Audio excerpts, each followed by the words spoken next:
All right, ladies and gentlemen, I'm your host for today's broadcast, Insane Lear 13, and we are about to get underway here for a special little one-off broadcast as the guys at ESCA have been organizing their own little enduro.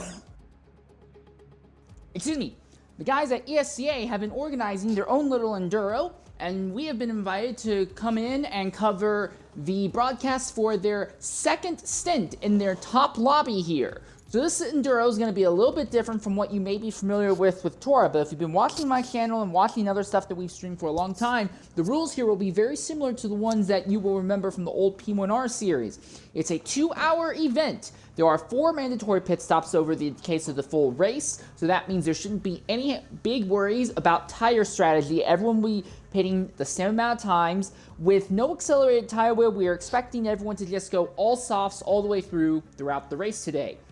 Is at Watkins, Glen, a circuit that is relatively easy to pick up.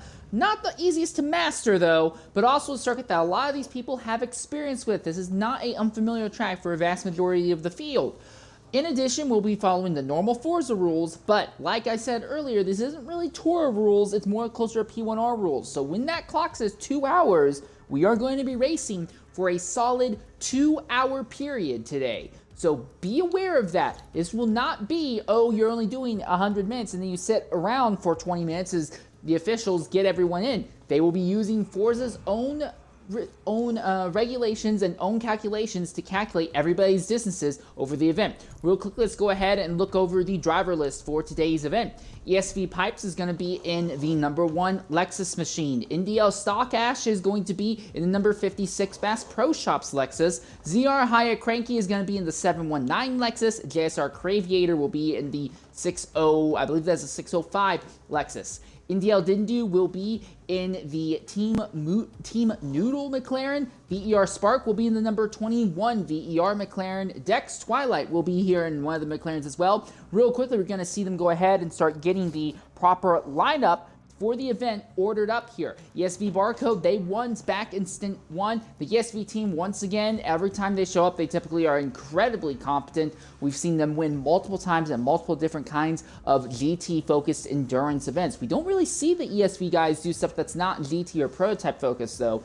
But this is right perfectly in their wheelhouse. NDL Stock Ash looking to be second. In the Lexus, third will be NDL Wara, in another Porsche, then ESV Pipes, and another Lexus. So Porsche, Lexus, Porsche, and Lexus for the top positions here.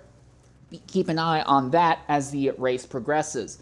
One other thing, if you are not already familiar with how this event is being set up, this is going to be a Forza rarity. We are going to be looking at fixed tunes. They were a set of pre-made tunes made for all 12 different cars that were allowed to be run in this series. Those fixed tunes are the only builds you can put on the car. You are not allowed to customize stuff yourself. This was made mainly to try and combat abuse issues with bump and rebound abuses.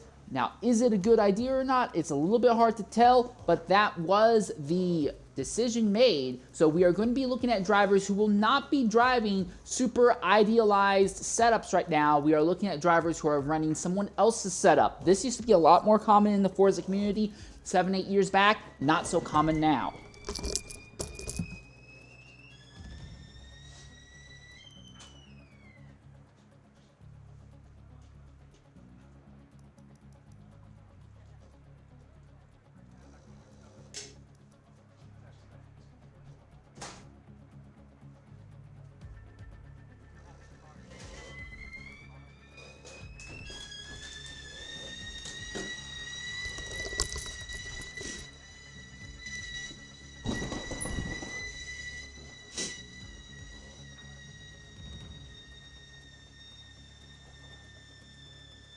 Interesting thing, unless the ordering list hasn't been properly finalized, it does look like all of the Audis are all clumped together in this field. And once again, the Mustangs, when they were first brought to the game about a year ago now, or yeah, a little bit under a year ago, the Mustangs were very popular. But as time has progressed, the Mustangs have just shown to not have any sort of speed or capability in this car list. Again, once more, it's going to be Porsches and Lexuses at the head of the field as we are now beginning to load onto the circuit proper. We're going to get underway here momentarily.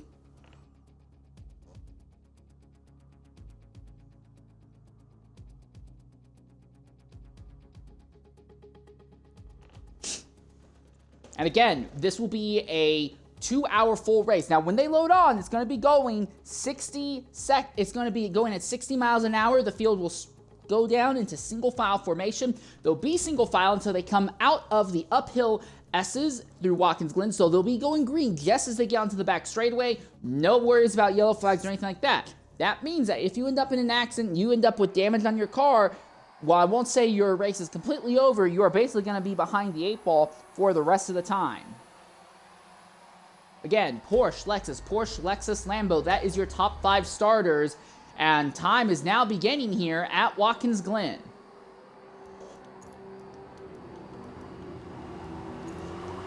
Also remember, we are going to be using the normal the normal track limit rules for this event. You see already the field is single filed out. I'm going to use this camera angle as you can see them coming uphill. It's one of my favorite camera angles in the game here.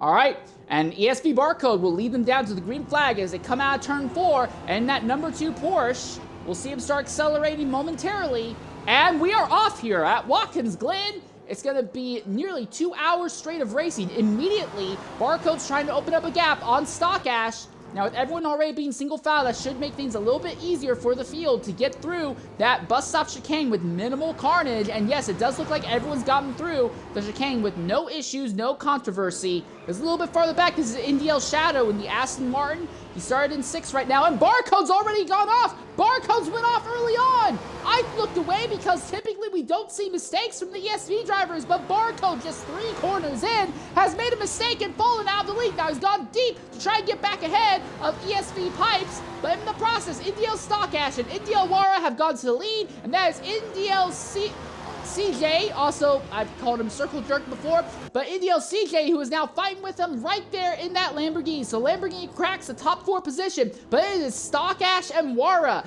in the Lexuses. Well, Lexus followed by a Porsche that is running 1st and 2nd right now. Really wide line by Wara as they come out of the boot. Now down this nice little short straightaway here, we have a little bit of Porsche on Porsche action here for the 2nd place. One Porsche on the really wide. It seems like there's been a problem. That is another car coming into the pits farther back. Who was that that's just pitted? Was that Pipes? It is! Pipes has had some sort of issue as well. No, I don't see any damage, but he is pitting very early. And this is going to get him away from everybody else. No damage, so this makes me think that may be a case of strategy weirdness going on. But one ESV driver has pitted at the end of lap 1. One ESV driver is staying out on track. Barcode and Wara side by side here between these 2 Porsches. But Barcode's able to go much, much deeper into the corner. Wara tries to cut him back. There's not able to do so. Wara gets contact made from behind by CJ, and now he's trapped on the outside. Wara looks like he has one of those cars. They're absolutely a rocket when he's solo, but in actual fighting circumstances, when he has to be off that ideal racing line, the handling of that orange Maple Valley Porsche just is not there right now. CJ hanging out in 4th position, but now the question is, how long will it take for ESV Barcode to try and run down NDL Stock Ash here? Is ESV and NDL in the top 5 positions. The highest driver who's not from one of those teams right now is JSR Pandu. This is in one of the Audis. Remember, all the Audis started this stint clumped together in the middle of the field. Pandu right now running in 6th spot, just a little bit behind the Aston Martin of NDL Shadow. So now Barcode has gotten away from Wara. Wara has to deal with pressure from behind in the form of CJ. And this will be the end of the first full racing lap, realistically the 2nd racing lap here. Ooh, hit on the outside wall by NDL Shadow. It looked pretty big, but I think it was a glancing blow, and the angle should be enough that I don't think he would have taken any damage from that. So he should be able to continue without too much issue. JSR Pandu and NDL Dindu closing in behind. Real quickly, we ride on board with NDL Dindu as he runs right behind this Audi to close in with the draft on that Aston Martin there. Didn't do try to go for a lunge here in the bus stop chicane. It's a bold strategy, and no, didn't do. He's going to back out. He does not want to risk himself and risk being involved in an incident here early on. Well, already ESV Pipes has gotten by ZR Colin, as Colin has also gone ahead and pitted very early on here. Dex Twilight has just gotten by NDLI. They are 3 wide here near the rear of this pack of cars. This is a big glut of GT3 machinery all stuck right on top of each other right now. They fire it off downhill, side by side between Hiya Cranky and Destructor just in front of them. That's another one of the Lexuses, but one of the Lexuses that didn't qualify super well, mind you.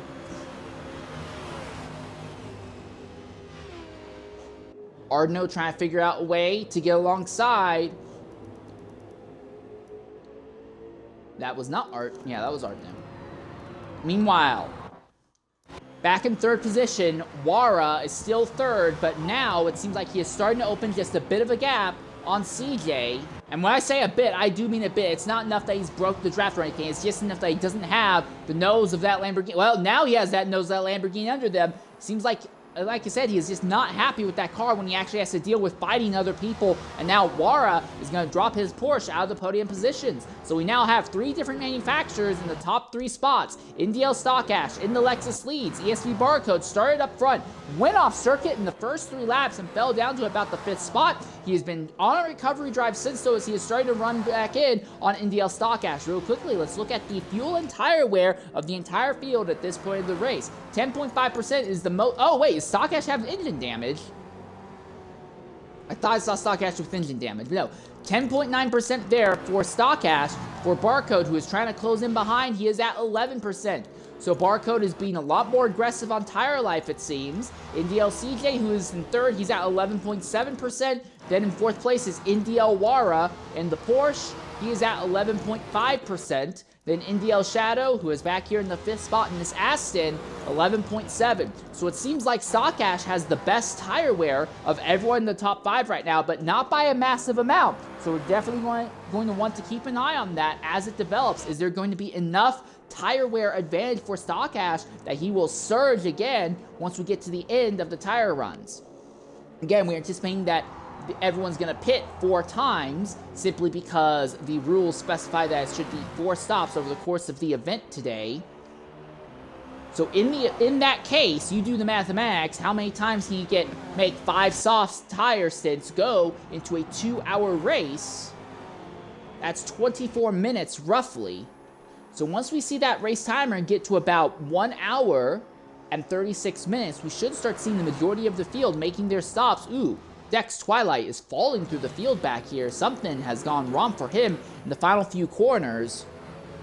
No signs of damage, but whatever has happened, he has gone well off pace now and is losing touch with the pack ahead of him. Meanwhile, back at the head of the field right now, Colin may have died. I may have missed it, but no one else has died as far as I can tell. Meanwhile, back at the head of the field, ESV Barcode closing in on NDL Stock Ash.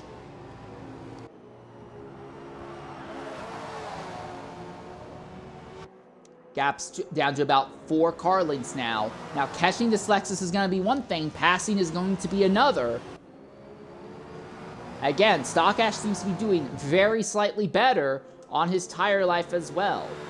So the question may come down to who ends up being faster coming in and out of the pit lane. Remember, in this game, cars with bigger fuel tanks will automatically have an advantage in pit road. Because a bigger fuel tank means that you may not have to put as much fuel into the car percentage-wise compared to other people. When Forza refuels your car, it takes the amount of time based on the percentage of the fuel tank you are filling back in, not by the actual amount of gallons going into the car. So cars with really big fuel tanks or cars that just don't burn fuel very aggressively will end up with a significant advantage because they do not have to fill their tanks nearly as far up as drivers who are in more fuel-hungry cars. So keep that in mind here. Down the front straightaway now, once again. Barcode just about under the rear wing of Stock Ash. These two have pulled away from the rest of the grid. The other driver we will be keeping an eye on will be ESV Pipes. He pitted at the end of the very first lap. Now, there was no damage on the car. He had fuel. There was no indication that there was anything problematic. My guess is that ESV Pipes pitted early because he wants to run on an alternate strategy. I think he's going to try and do some medium tire running completely solo where he's not with anyone else. Barcode has pulled up alongside Stock Ash. Stock Ash is not even going to attempt to fight back. Stock Ash actually lets off of the gas and lets Barcode go by. And therein lies one of the bigger problems within the general Forza community. A lot of the times, people are not willing to put pressure on the ESV drivers. And Stock Ash lets Barcode by. It's not like Barcode sailed by and he's clear. You see that car got really sideways and a little bit twitchy there as they came out of both turn 9 and now again in turn 10 there. But Stock Ash is not pressuring Barcode yet. He's just hanging out behind the Porsche. Now he pushes the bumper to him, though, and gets that Porsche just a little bit sideways as they come out of the toe of the boot, and now uphill they go. Now to the heel of the boot. Corners that's a little bit more than 90 degrees, about, 105 degrees around, I'd say that corner is. And now they come out of the boot section. This is one of the lowest grip corners. It's got inverse banking, so the outside of that corner falls off away from you. The closer you are to the center, the better off you'll be, and it's not by a small amount. It's massively overstated there. But after his lap 1 hiccup that caused Barcode to fall back to 5th position, it's only taken him about 10 minutes of racing, and Barcode has gone back to the top here.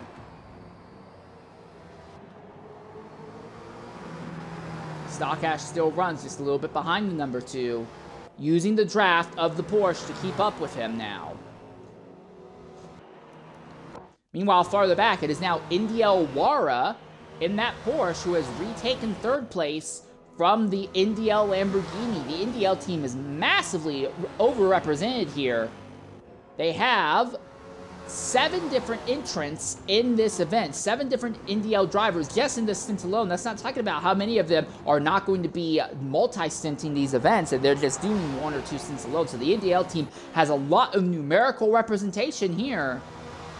But again, that may not matter because once again, none of them have shown an ability or willingness to really put pressure, put the screws to ESV Barcode, and Barcode has already opened up a gap on Stock Ash. Stock Ash is still close enough to get a draft on the Porsche down some of the straightaways here. But in about another minute or 2, that draft will be broken, and ESV Barcode will have the stint 1 pretty much by default, unless the biggest threat to him may come here from ESV Pipes, depending on what Pipes' strategy is going to be on tires. He's at 20.9% on his most worn tire right now. I look at ESV Barcode, who is leading at the moment. His most worn tire is at 22.2%. So whatever's happened to Pipes that warned him to pit right away on lap 1, it's not like he's gotten onto a different set of tires. So I don't know why Pipes selected to pit early on. I thought maybe Pipes was trying an alternate strategy. He wanted to pit, throw on the mediums, and run a bunch of laps in clean air. But no, it seems like Pipes is also on the same soft tires that everyone else is on right now. So yeah, Barcode is likely going to vanish off into the distance as no one in the NDL camp is able to put the screws on him right now, it seems.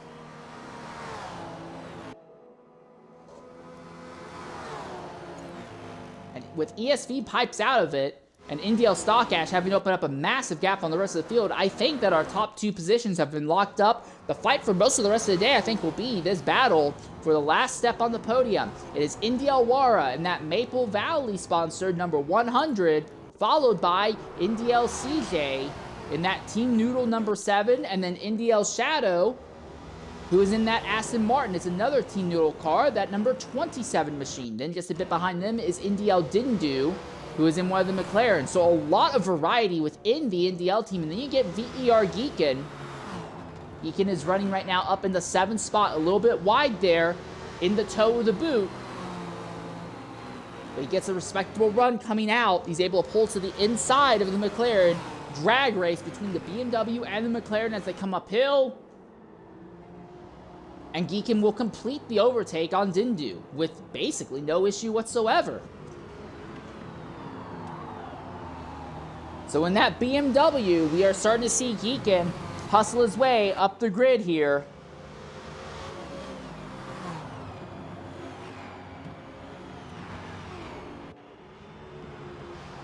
big bit of a slide there by Geekin as they came into the final corner. But still, he is now close enough that he can probably catch the draft of the Aston Martin of NDL Shadow just ahead of him, as Wara and CJ are continuing their own little stalking battle here for third position.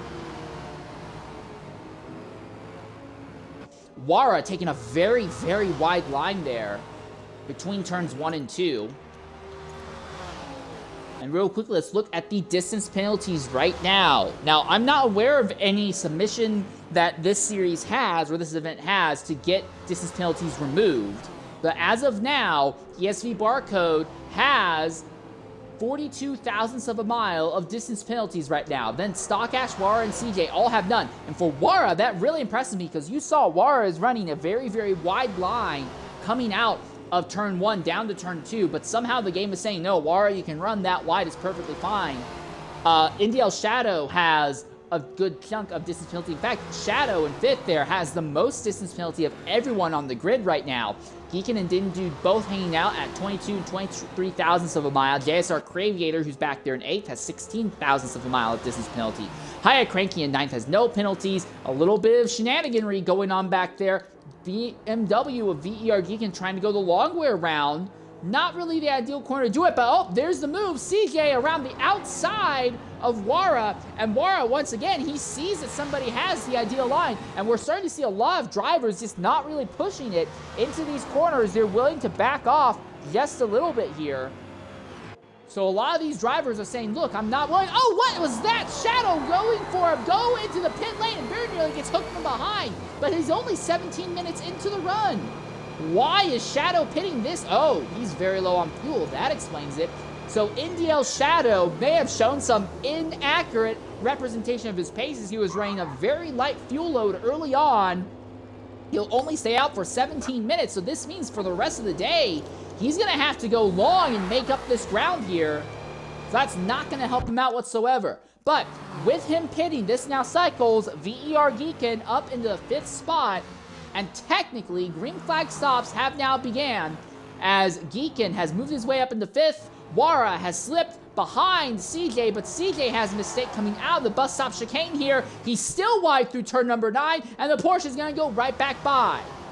So neither Wara or CJ seem to really be having a good time. Wara doesn't seem to be very happy with the car, and he's willing to back off, but CJ may be pushing his own Lamborghini just a little bit too far in too many circumstances here, and that just may be enough to derail his event. Also, Stock Ash, who is running in 2nd position, also went ahead and got a bit of distance penalty. Also, I do want to say thank you to Reverb and Arkina in the Twitch chat. Apparently, drivers are allowed to protest and try to appeal up to 3 penalties over the course of this race today.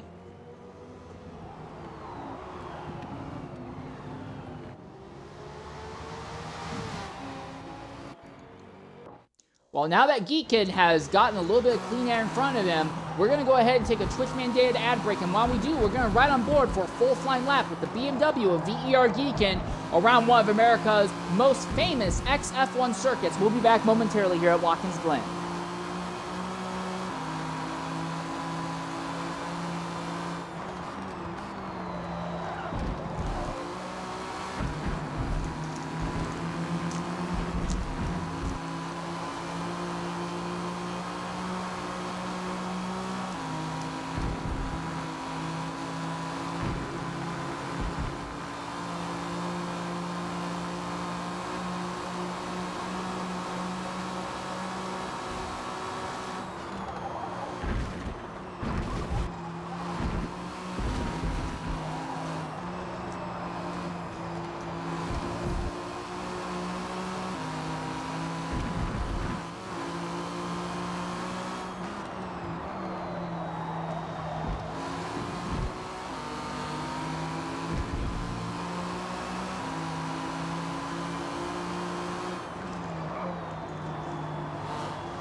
All right, ladies and gentlemen, we want to welcome you back here to Watkins Glen.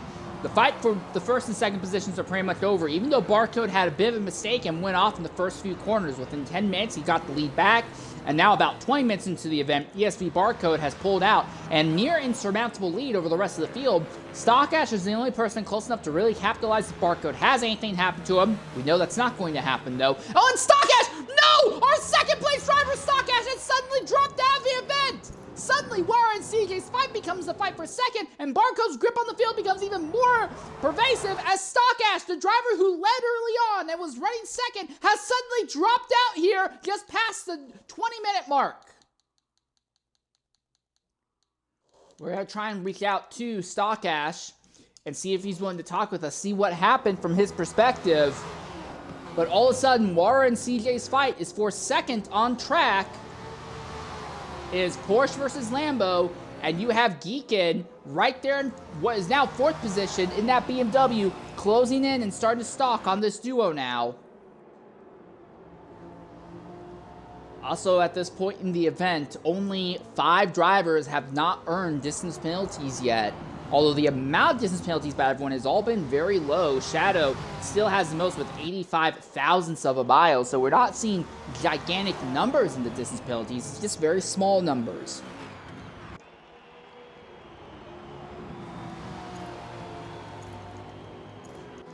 Real quick as we look at the pit stops, reminder, ESV Pipes pitted lap 1. We still do not know why Pipes pitted back on lap 1. Because way back on lap 1, Pipes was right there running in the top 5 positions, and I pulled up his telemetry as he jumped into the pits. There was fine tire wear, he had something like 40% in the fuel tank, and no signs of damage anywhere on the car that I could see. So whatever happened to ESV Pipes that caused him to pit lap 1 has basically put him permanently behind the 8 ball. He's going to have to try and race his way up through the field. NDL Shadow just pitted at the end of 17 minutes of racing. He is on a wildly alternate strategy. That was just an awful line by Wara, CJ Geekin, and Dindu there. And now that Porsche is really wide. Here comes CJ, but there's not enough room. And then Colin pit at the end of lap 2. I think he may have been involved in an accident, but we did not get to see it as our focus was near the head of the field here. But we have the pit lane thing up right now because we want to keep an eye as to when drivers will start making pit stops here. We're anticipating either at the end of this lap or over the next 2 to 3 laps, drivers will start making pit stops.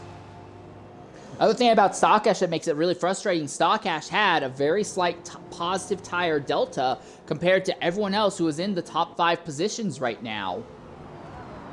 So that could have been a bit of interesting strategy that sadly has now fallen to the wayside.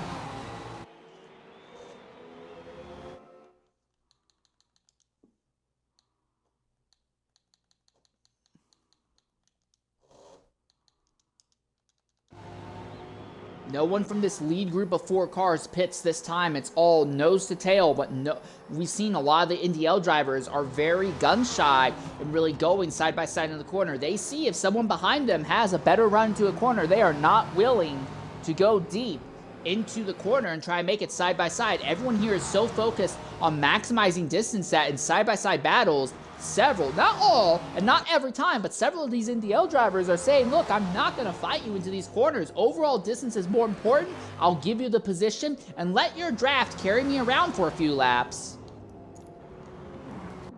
Boy, VER Geekin has been absolutely on it today as this has gone on. If you look at the changes since the start, he started down in the 15th spot. He has worked his way up into 11th. There we are, side by side, Porsche and Lamborghini again, and that BMW is going to try and push the Lambo through. He wants to go the outside, the long way around the Porsche. Can he make it stick? Can Geekin make it stick? He cannot make it stick, and now he's back under threat from Dindu. Dindu's going to be on the outside as it come down into the hairpin through the boot section.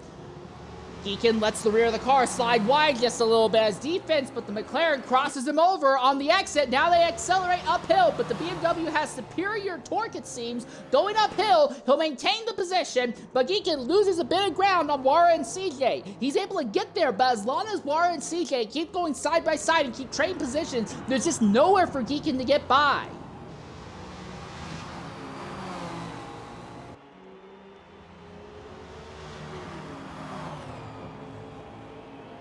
Will drivers be pitting this time? That is the next question to ask. We're now down to just 4 drivers with no distance penalties. And now, 25 minutes into this run, only our back 3 drivers, Pipe, Shadow, and Colin, have all pitted, and they've all done it on alternate strategies. So now they begin accelerating back up the hill. Again, Barcode out in front.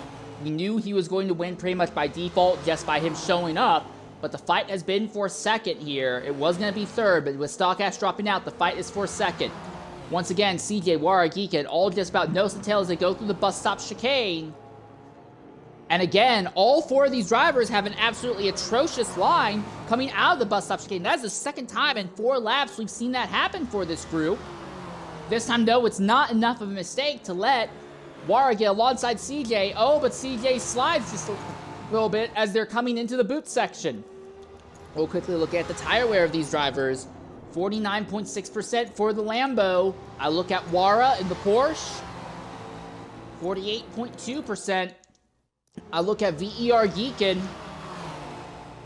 47.8%. So he's got a little bit of a tire advantage over these drivers. And then Indiel didn't do. Excuse me, 47.7%. So the drivers near the rear of this group have a bit of a tire advantage, which may explain why they're able to pull right up behind CJ and Wara. But they also may now be in a frustrating position where, cool, we have this tire advantage, but there's nowhere for us to get alongside. Barcode coming into the pits after about 26 minutes and 15 seconds here. He's not feeling well. It looks like Dindu is going to pit out of the last in this group of 4 cars. But CJ, Wara, and Geekin are going to stay on track for a bit longer. Craviator stays out, but we're going to see Ardno and Haya Cranky pit. Dax Twilight will pit. JSR Pandu will pit as well. So now we're going to see a bunch of drivers start making a stop, but we still have these 3 drivers all right on top of each other here. Looks like VSR Spark is also going to stay out for a little bit. This could end up working out very good for ESV Barcode because he's going to end up in what will be completely clean air. Nobody is going to be around him once he's out of the pits, and sure enough, that is the case. Absolutely nobody is around Barcode. Oh! Wara had an absolutely awful run, and so did CJ. Both CJ and Wara completely compromised their runs there through the bus stop chicane. These drivers are both past the 50% wear mark on their tires. It really, maybe they've pushed it a little bit too far, but they did not have the best run going through the bus stop chicane there. Still, it looks like all 3 of these drivers now have tire wear, tire fall off that has been so extreme they do not have anything to do with it. And I have to wonder about the driver who had just pitted before, and that McLaren, the NDL team. Will they be able to leapfrog these 3 as these 3 are now struggling with tire wear? Into the heel of the boot once again. The Porsche gets right under the rear wing of that Lamborghini. The Lexus of Geekin still hanging out just behind, but not really willing to push the issue. Oh boy, you can see Wara really swirling around. He's really struggling with that Porsche. Geekin just goes a little bit wide, but for Wara and the Porsche, because of the way that the Porsche balances its weight nose to front, the gas tank is in the front, the engine is in the back, it makes for some really frustrating handling circumstances when the tires really fall off. And now these 3 are going to pit. So what about Craviator? Is he going to jump into the pits? No! Craviator and the Lexus is going to stay out for a little bit longer. He has just now hit the 50% mark. Now, it does seem to have a little bit of damage, but Craviator is going to be our 4th different leader now here at Watkins Glen. VER Spark is also going to stay out a little bit longer. He's in another one of those McLaren machines, but he has pushed those tires way too far. He's probably trying to pay the piper now, run some really bad laps solo with bad tires, so that way he doesn't have to worry about tire fall off later in the event. Now we look at this group coming out of the pits. Where was that McLaren? That was right there. Here he comes. NDL didn't do. Actually ends up right behind the group. He has not actually made any significant margin on them. Now he's going to be slightly faster than these 3, but he is not close enough to really get by, I would imagine. He's going to go to the inside of Geekin. He gets a draft off the Porsche and the Lambo ahead. So despite pitting a lap early, Dindu does not get any advantage whatsoever. That extra lap doesn't help. Oh, but Geekin had a horrible time coming out there, and that backs both himself and Dindu up quite a bit there. Also, Shadow, who pitted early, is actually falling way off the back of that group. So it seems like pitting early is not a beneficial thing. You want to pit as late as possible. That seems to be the meta here. We'll see, because it may come down to where JSR Craviator ends up. Oh, High Cranky and Nardno nearly crashed there as they're coming into the boot section. That Lexus of High Cranky was really sideways in the background. He is now falling back behind Arno in the Mustang, and that is the first time today that we'll see a Mustang running in the top 10. Craviator and Spark running the top 2 positions right now. Craviator stays out for another circuit, but Spark will surely come in this time. He does. VER Spark comes in just a little bit past 30 minutes into the race, but Craviator is going very deep on his tires. ESV Pipes has gone ahead and pit, as we knew he would anyway, because he had to make that pit at the end of lap 1, which has completely derailed his entire time here. So this will put NDL CJ in this Lamborghini back up into the 3rd spot at the moment. Down through turns 1 and 2 once again. Now we're starting to see that the other drivers in this little pack, they've realized that Wara is running his Porsche nice and wide. They're basically on the rumble strip so wide that their left side tires are almost off, if not completely off of the rumble strip. The game is not penalizing them for that, though, so we're going to see more and more time being gained from drivers going just a little bit wider, coming out of turn 1 like that, as long as the suspension setup is happy. Oh my goodness, that was awful! Oh, CJ, what happened there? CJ got way too aggressive, way too greedy, but Wara did as well, and Geekin is now finally broken up into the 2nd in this 4-car pack. So Geekin now finally has gotten by the Porsche, and now Geekin is putting his pressure on the Lamborghini. This is a fight for what will be, based on how this race is going, this is a fight for what will be 2nd and 3rd on the podium, we believe. Does Geekin have anything for this Lambo? The Lamborghini has some incredible top end, incredible horsepower, but that Lexus is very nice and torquey. And Geekin is not like the other NDL drivers. I've been watching him this entire time. He is showing a lot of willingness to push his nose into areas that may really compromise his lap time, because he says, hey, it's more important for me to get around these people than it is to maximize my lap time. He was not able to clear CJ that time. Craviator finally comes into the pit lane, and now the lead will go back to ESV Barcode, as he has an insurmountable lead, as we all knew would be the case. NDL CJ holding the top spot right now. VER, well, 2nd spot right now, but Geekin has gotten to his inside, neck and neck, down into turn number 1. As you can see, CJ is not willing to push the issue. CJ backs off. He's like, okay, you go ahead, you take it. I'll just use your draft and stay in your draft for a while. So he's going to get a fantastic draft run on this Lexus going down to the bus stop chicane. Will we see that number 7 machine go for a move on VER Geekin? That is the question. Geekin holding the middle of the lane run here, and now the Porsche goes around the outside. Looks like the Lambo backed off too much to not run in, and now he's going to go from 2nd in this group of 4 cars to 4th. Oh, and once again, the Porsche of Wara just completely throws away the run coming out of the bus stop chicane, and it's Dindu. Dindu is the driver who got the run. Dindu goes from 4th in his pack to 1st in just about 5 corners. And all the while, Shadow is starting to close in on them, but remember, Shadow has worn tires. But the thing is, a lot of these drivers were not, because the tire wear is not very high, and you're mandated 4 stops, we're not really seeing a lot of big problems from tire fall off. Drivers just get faster and faster as the fuel load's going off. So right now, Shadow is closing in, and he could really cause some problems for these guys, because the current rule set we have seems to suggest that lower fuel loads are the big thing that will help your lap times more than anything else, and smaller fuel loads will also let you battle better than anything else, it would appear. No one really had a great run coming out of the boot that time. It seemed like everyone had their tires halfway or all the way into that small patch of dirt on the outside there. And now Wara trying to put the pressure back on Geekin as they come back down to start finish straight again. I don't know why you're trying to snake like that on the straightaways. The draft is not good enough to make up for the loss in time you get from scrubbing going from the high line to the low line. Not in these GT3 cars. You do not want to be scrubbing speed. But it seems like a lot of drivers are so hyper-focused on each other right now that we are going to be seeing a lot more interesting moves and interesting blocks and attempts to break the draft train here, it would appear. Geekin now closing in back behind Dindu. Dindu has a really tight exit, but Geekin was already prepared, and then by the time that Dindu goes wide to prepare for his lineup into the bus stop chicane, Geekin was already set up behind him. So any chance to try and block the draft train that time, Geekin was way more set up, but Geekin hits the McLaren in the back, and despite being the heavier car, Geekin actually is the one who got sideways from that. McLaren runs just about, 8 inches wide coming into the very first part of the boot. Oh, and that's the Lamborghini.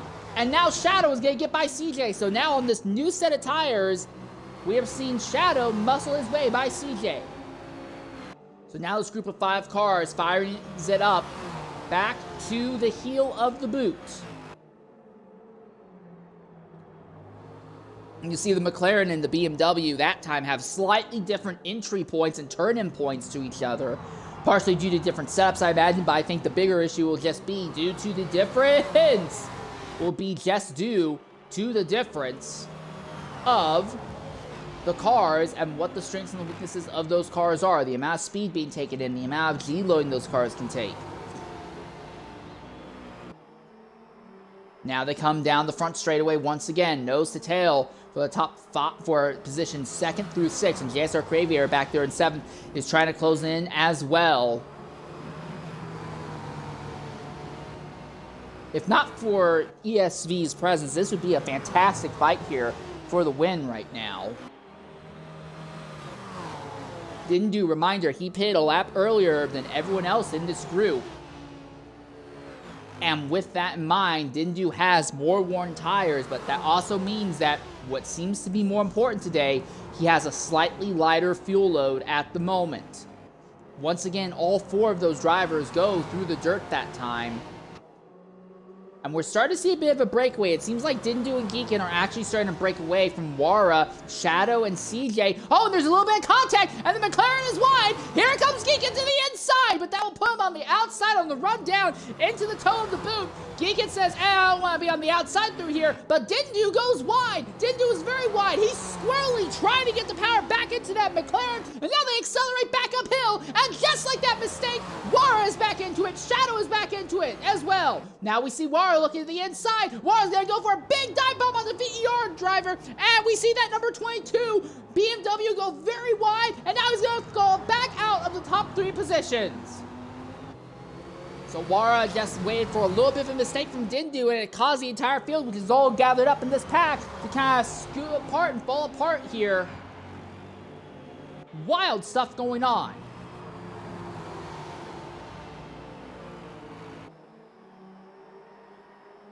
Down the front straightaway once again here.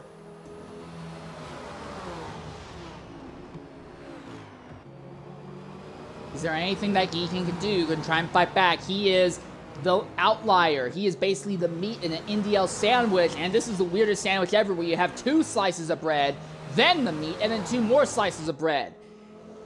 It's the sandwich that will give you extreme constipation from all the gluten, I imagine. Oh, and Wara's gone wide coming out of the S's. Ends up coming onto the track right alongside Geekin. Geekin's going to go deep, side by side in the bus stop chicane. There's contact. Geekin is sideways. Geekin and Wara are both sideways. And Shadow gets by one of them. Can Shadow get by Geekin? He could not get by Geekin. Going side by side into the bus stop chicane is just not a great thing to do in these cars with the way that they are set up. They are so fast, but that line to the bus stop chicane is just too narrow. Now, you can back off a lot and go 10 miles an hour slower and go side by side through there comfortably, but no one is willing to do that. So we see drivers going side by side in that chicane with speed that they would go single file through there, and both of them are just massively compromised. And in the process, this has been great news for NDL Dindu, because now Dindu may have a chance to try and open up a gap, try and break away from 3rd spot. But we said this might happen earlier, and then Dindu had a bit of a mistake coming out of the toe of the boot, and that backed him up to the rest of the field there. Shadow, who is on a wildly alternate strategy, pitted after only 17 minutes of racing, while everyone else went about 24 to 27 minutes. Shadow is really hustling right now. The low fuel load strategy really seems to be playing out positively for Shadow at the moment. Now they go down the front straightaway again and into turns 1 and 2.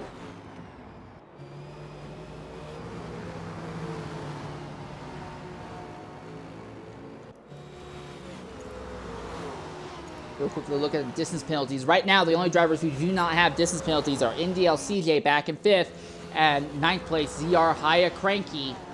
Everyone else has earned some level of distance penalties, but Shadow is still the driver with the most distance penalties out of everyone here, as he is really hustling geeking right now.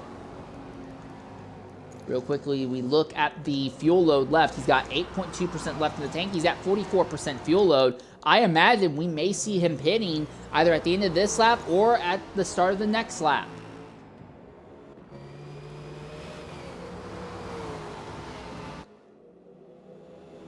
Now that is JSR Craviator back there. He went really long early on, likely trying to go long early so he can put a little bit less in the fuel tank during later stints.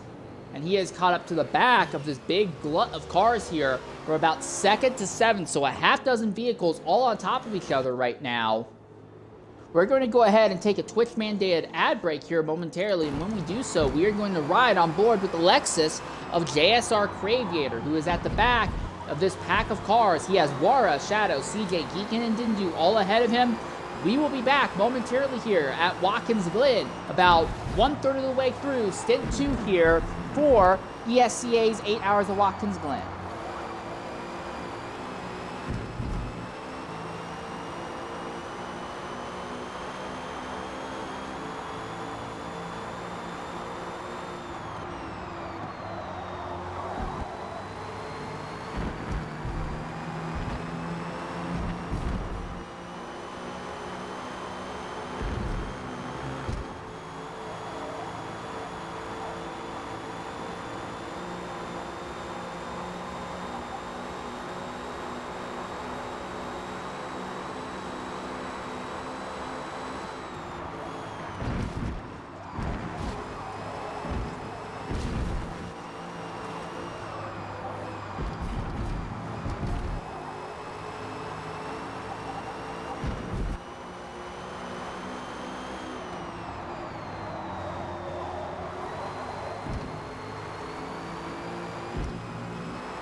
Ladies and gentlemen, we want to welcome you back here to Watkins Glen. NDL Shadow is pitted out of the top 5 positions, and with that, technically, the second round of pit stops are underway here. As you see the field running uphill through the S's. This is what it looks like right now in the heel of the boot. That's last place ZR Colin right now. Not really gotten the chance to utilize that camera, and I'll see if I can find a way to use it later. JSR Craviator is kind of the interesting exception that proves the rule. He stayed out a very long time early on. He was out on track for about 30 minutes, but now he is rushing back up and he has caught the top group of the field. He is right behind NDL Wara right now and really hustling that Porsche as they come back into the boot here. This is a fight for what would currently be 5th on track. There's another fight going on between Haya Cranky, Dex Twilight, and NDL Ardno.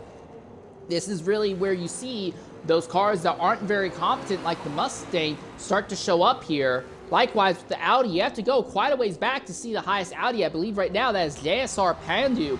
So it seems like the Audis and the Mustangs, while there's been every attempt to try and make sure that they are balanced, I really do not think it is an issue with the people who organize the event. I have seen in both Tour events, I have seen in P1R events, I've seen in many other series. I see everything. It seems like the Audis and the Mustangs just are not very competent cars. It doesn't matter how much you tip the balance in their favor. Your leader, who started up front, went off circuit in the first 3 laps, fell to 5th, but then by the end of the 10th minute of racing, got back to the lead, and has led outside of pit stops, he has led without break ever since. It is ESV Barcode in this number 2 machine. Nobody has been on ESV Barcode's level today. I do think that ESV Pipes, if he was out on track, could be putting Barcode under some pressure, but, and I can't prove it, but that has not been the case, because for some reason Pipes pit at the end of lap 1. He's basically set up to do a 5-stop strategy with that in mind, so he's just trying to climb his way up the grid. We did have NDL Stockcash riding in 2nd position by himself for a long time, but he lagged out about 20 or so minutes into the event, so Stockcash is out of it. And then we've had this glut of cars, Dindu, Geekin, CJ, Wara, and then we also had NDL Shadow in that fight, as has Craviator, and it's just been absolutely bloody wild watching this. But right now, this group is all spread out a little bit. Dindu is in 2nd. He opened up a gap on Geekin earlier, but Geekin has gone out there and closed the gap back down. We may be looking at McLaren on BMW action once more here very shortly at Watkins Glen. A little bit more than a third of the way through this stint today.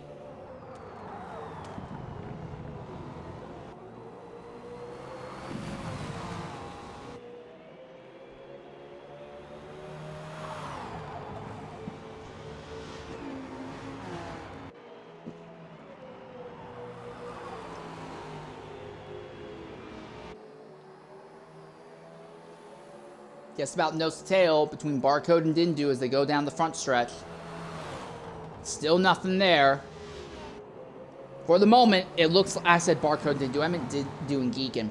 It looks like for now, Dindu has stabilized his pace enough that Geekin's not really able to get up alongside him. It may come down to a battle in pit lane that could end up deciding this. But at this stage of the race, every single driver, except for NDL CJ, has earned a time penalty of some sort. And the driver with the most time penalties is the man we are looking at right now. NDL Dindu has eclipsed Shadow's amount that he earned earlier. Dindu is now over 1/10 of a mile of distance penalties at the moment.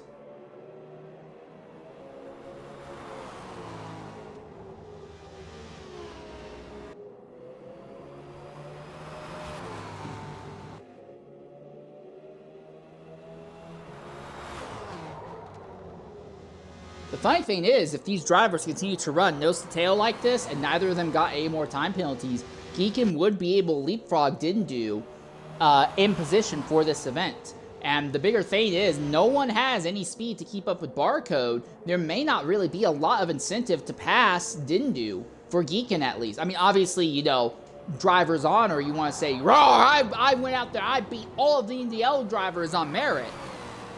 But from a cold, cruel, logical outlook on this, there may not be a lot of incentive for Geekin to try and get by Dindu here. He may just go ahead and elect to stay behind the McLaren, and here comes Dindu into the pits.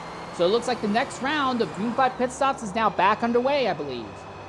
And Dindu, he pitted earlier in the first round of pit stops. He's going to do it again this time. So Dindu is trying to pit early, so that way he ends up with slightly lighter fuel loads against the other drivers he's fighting on track for larger periods of time.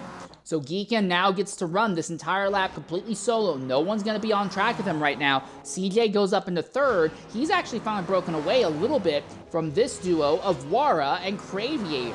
So just as Craviator caught this glut of cars, they've all kind of fallen apart and broken up a little bit. You can see that Lexus pulling up right behind the Porsche.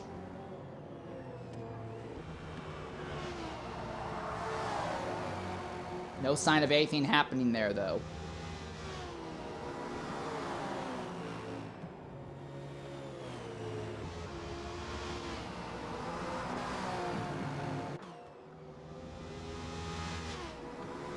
Not quite nose to tail, as that gap between Wara and Craviator has opened up a bit. We are deep enough into the run where I imagine everyone is preparing to make their next round of pit stops. It's going to be really interesting seeing where drivers like Dindu end up in relation to the rest of the field once our lead pack all jumps into pit lane. If we start seeing everyone at the front pitting, I'll go ahead and follow Dindu for a bit. But Barcode's going to stay out for another lap. So Barcode's really stretching He's not by a massive amount, but he's adding a little bit more time to his runs, I would imagine, and he's not the only one. A lot of drivers stayed out for just a little bit longer, it would appear. Haya Cranky is going to pit out of the 8th position, though, but no one else is showing signs of pain. Also, NDL Shadow has just gone ahead and made another pit stop as well.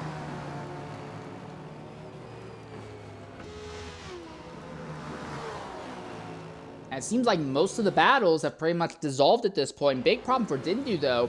He has ended up just a little bit behind VER Spark. Spark's not really been having a great time of it today.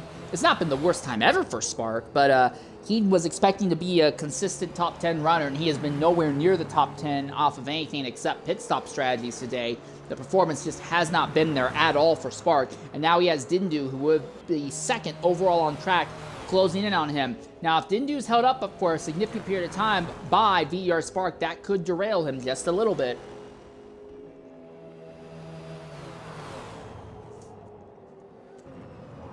Reminder, in this event, there are blue flag mandatory rules. However, right now, this is technically a fight for position. So Spark does have every right to go ahead and defend aggressively against Dindu if he so chooses. And again, the reason we're watching this is because Dindu was the first of our lead group to go ahead and make their next round of pit stops here. Barcode pitting out of the lead this time. How far back into the field is Barcode going to be? Or is Barcode going to end up in relatively clean air when he comes out? It would not be the first time that's happened, that after pitting, Barcode ends up in completely clean air once again. Geekin stays out, though.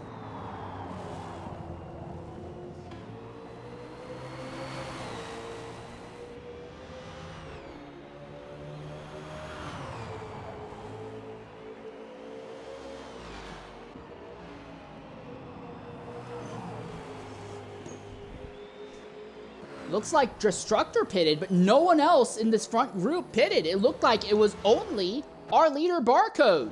So now we take a look at Barcode, and oh my goodness, look at this!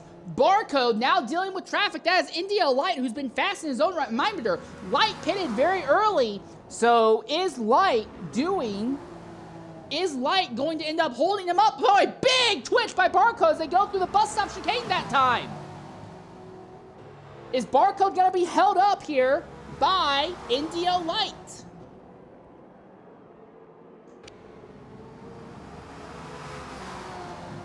Nothing yet. Barcode just seems to be hanging out behind Light.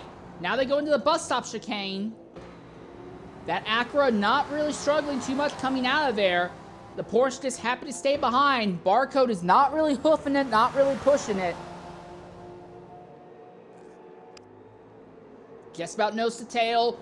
Oh, the Acura is a little bit wide through there, but not wide enough for the Porsche to get alongside, so that definitely held Barcode up a bit. Now again, we know that it doesn't really matter. Barcode has a insurmountable gap on the rest of the field on track, but it's still something to talk about with Barcode. I've tried to make any story I can. The problem is that the ESV drivers absolutely kill the excitement at the front of these events that they enter. Dex, Twilight, and NDL Ardno are both pitting, so is NDL Light, but our top four, Geekin, CJ, Craviator, and Wara, they are all still out on track right now.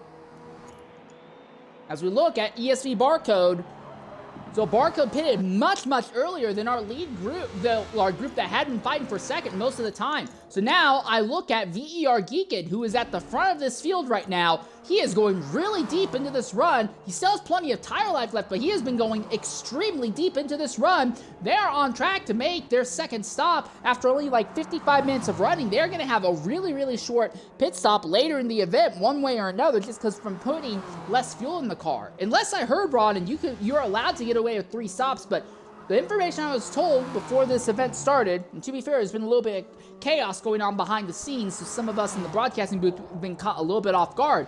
But from what I understood, you are required to make 4 stops over the course of the event today. But right now, drivers are setting themselves up that you could potentially go 3 stops to the end. CJ runs in second. Craviator has actually gotten by Wara for third. So it is Lexus, Lamborghini, Lexus, Porsche, and then a Porsche there in 5th is the one that should inherit the lead once our top 4 finally go ahead and pit. Do our leaders pit this time? Well, it looks like one of them will. Craviator will pit. So Craviator went really long in the first stint, but he's going to pit a little bit earlier compared to everyone else here in the second stint on the fuel and tires. But Geekin, CJ, and Wara all still stay out for a bit longer. You also have ESV Pipes here. Reminder, again, Pipes pit at the end of lap 1. Take a drink every time I say that. So he basically is locked into a 5-stop strategy. But look at the distance on track from Pipes to Barcode. That is basically, that's a lot less than a full pit stop distance between Barcode and Pipes. Realistically, if Pipes did not pit back at the end of lap 1 for whatever reason he did, Pipes would likely be the one absolutely pissing into the distance and Barcode would just be hanging out in second place. But again, for whatever reasons that Pipes pitted early, it's basically taken him out of the running here at the head of the field, and Barcode is the one who is realistically going to be leading here. All right, Wara has just about caught CJ as they go through the boot once again here. I want to use this point of interest camera here in the boot for once, the heel of the boot, and we'll see the entire field go by. That is VER Geekin, who did not even start in the top 10 positions, but he has been absolutely hustling it up the grid, followed by CJ and Wara. Now it's a big gap until Barcode. Barcode is going to inherit the lead once our top 3 pit. We believe that Barcode is going to win this by pretty much default. Then here comes ESV Pipes, who is put on a unwinnable strategy, but arguably one of, if not the fastest driver on track. Now it's another big gap until you get to NDL Dindu. Dindu pit a lot earlier. CJ pits out second, but Geekin and Wara stay out a little longer. After Dindu was Spark and Cravier. Cravier, another driver's already does second stop. So does NDL Shadow, Dex Twilight, NDL Ardno. ZR High Cranky is going to be going by as well. So does India Light. And then we'll see here JSR JSR Pandu in that Audi. Then after that will be Les Destructor in another Audi. And then you'll have ZR Johan in the last Audi. So all of the Audis plummeting to the rear of the grid. And then you have ZR Colin here, who had an instead back on lap 2. We're not sure what happened, but he had to pit on lap 2. That coupled with the lack of pace has absolutely destroyed his ability to really do anything today. Looking at NDL CJ, who is just coming out of pit lane now. He is in 5th, just ahead of Dindu and Spark. So this time, staying out longer may have been the ploy. But how much of a good ploy was it? Dindu, who pitted very early, versus CJ, who pitted very late. They're in a drag race as they go down the straightaway. Does the Lambo pull out? He will. He will not go side by side to the bus stop chicane. He'll let Dindu go by, because they know they do not want to go side by side into the bus stop chicane. It just compromises your run way too bloody much.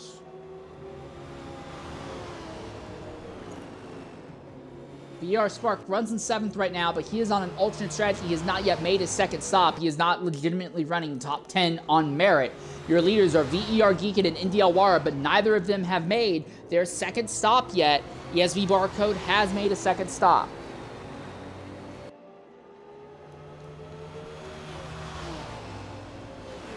But once again, we're seeing a glut of cars all gathering up here. And Geekin and Wara finally pit for the second time after 58 minutes of running. So where is Geekin and Wara going to be in relation to this glut of cars here?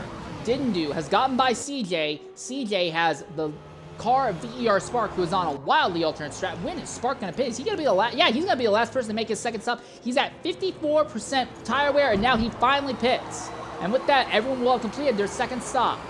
But where is Geekin and Wara going to be in relation to the rest of the drivers they have been battling all day? We should see CJ coming around the corner anytime.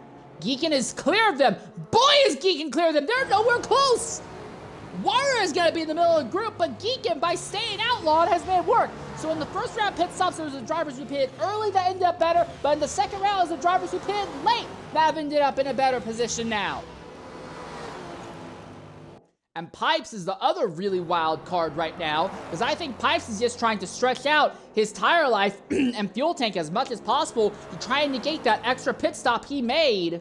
I don't know where he's going to end up near the end of this race, but Pipes, again, he still needs to make 2 more stops. Everyone has to make 2 more stops, but Pipes, if he makes a stop in the next minute or two, and then can just squeak out on the tires and fuel to the end, he could potentially somersault himself into a top 5 result. He's gonna be struggling, but he could make something happen here. But Geekin has absolutely broken the gap on the rest of the field. So now NDL Dindu runs in 4th. We believe it will be a fight for 3rd once we see Pipes finally pit. But he is now 4th with CJ in 5th, Shadow 6th, Wara 7th. But one of the VER drivers have broken their way over an hour's time and punched his way from near the back of the grid through the entire wall of NDL drivers to get into the top positions. All right, ESV Pipes coming into the pit lane. We're going to go ahead and ride on board for a lap with NDL Shadow for a lap on board at Watkins Glen. We'll be back after Twitch mandated ad break here at Watkins Glen.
Ladies and gentlemen, welcome back here to Watkins Glen. As you just saw 2nd place go by, there goes 3rd, 4th, and 5th here.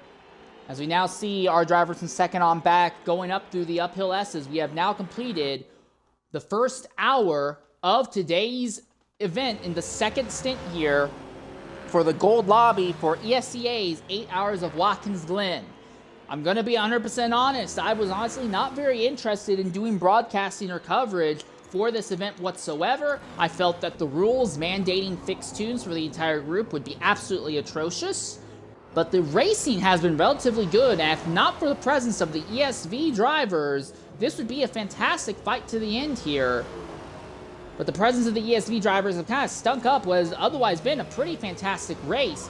We have not seen a massive spread in the field either. We are not seeing the last place drivers like ZR Colin or VER Spark coming super close to being a lap down. I do think we may see either Colin Spark or Johan go a lap down before this event is over, but it would be in the last 10 to 12 minutes of the event here.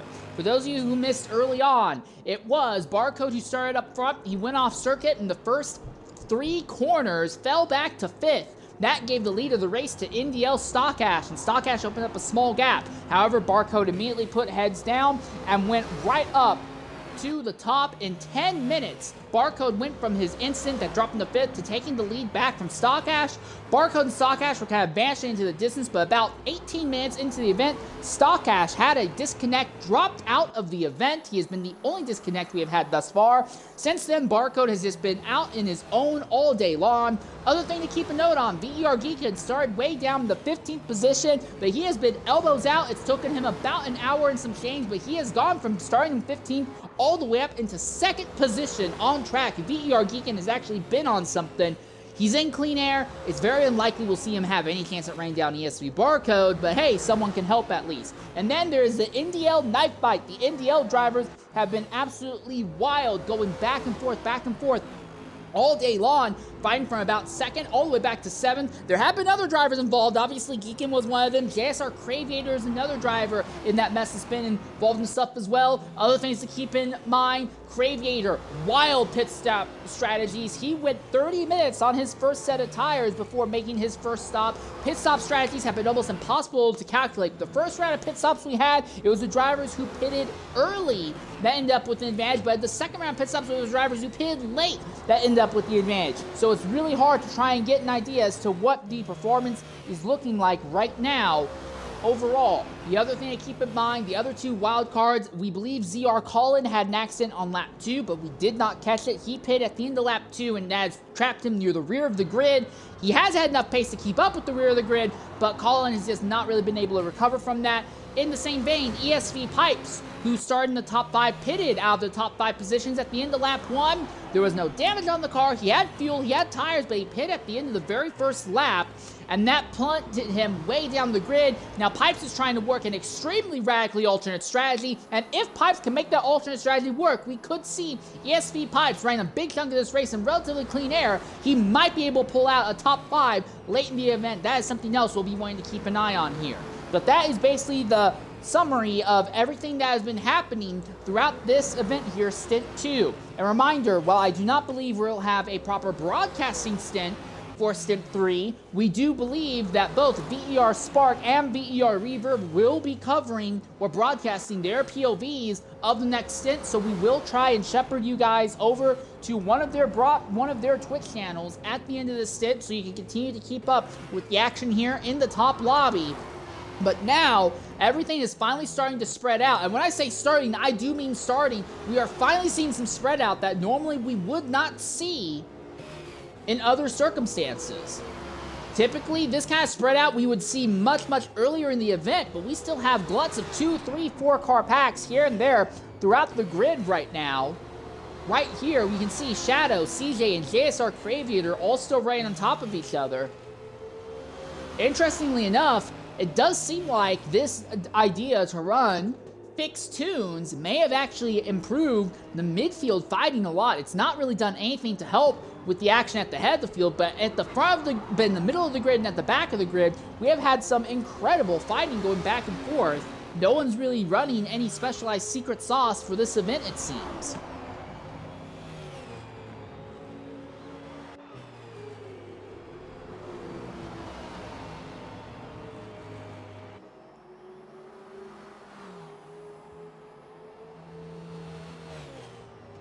Down the straight here. And firing off into turns 1 and 2 once again. We watched CJ, who had been the last driver with no penalties. He now has penalties though, and the penalty he earned was pretty significant, but now every single driver across the entire grid has a penalty of some amount. But NDL Shadow is the only driver over a 1/10 of a mile penalty, well over a 1/10 of a mile penalty. So while Shadow has shown some speed, he has been another one of those drivers on alternate strats. He pitted very early stint 1, he pitted very early stint 2. So Shadow's been on an alternate strategy, but while that strategy has gotten him some good ability to fight and some decent track position, the sheer amount of penalties may end up derailing his run as the event goes on. Again, reminder, drivers will be allowed to try and appeal up to 3 penalties that they earn in a stint to try and help even things out, as it is known that Forza's... it is nice to see that they have done a little bit of... Nope, I'm not. That's bait. I'm not going to take bait. I'm not going to take bait. I'm not going to take bait. I'm not going to take bait.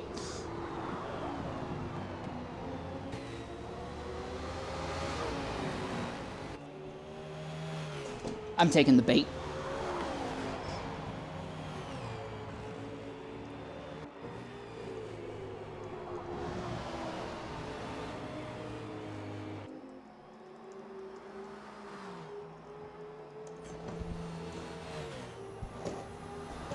As we see now, Shadow has gone ahead and jumped into the pit lane. So Shadow, as we said earlier, he's gone ahead and been running a wildly alternate strat. He pitted only about 17 minutes in for his first stop, while everyone else went about 24 to 30 minutes in.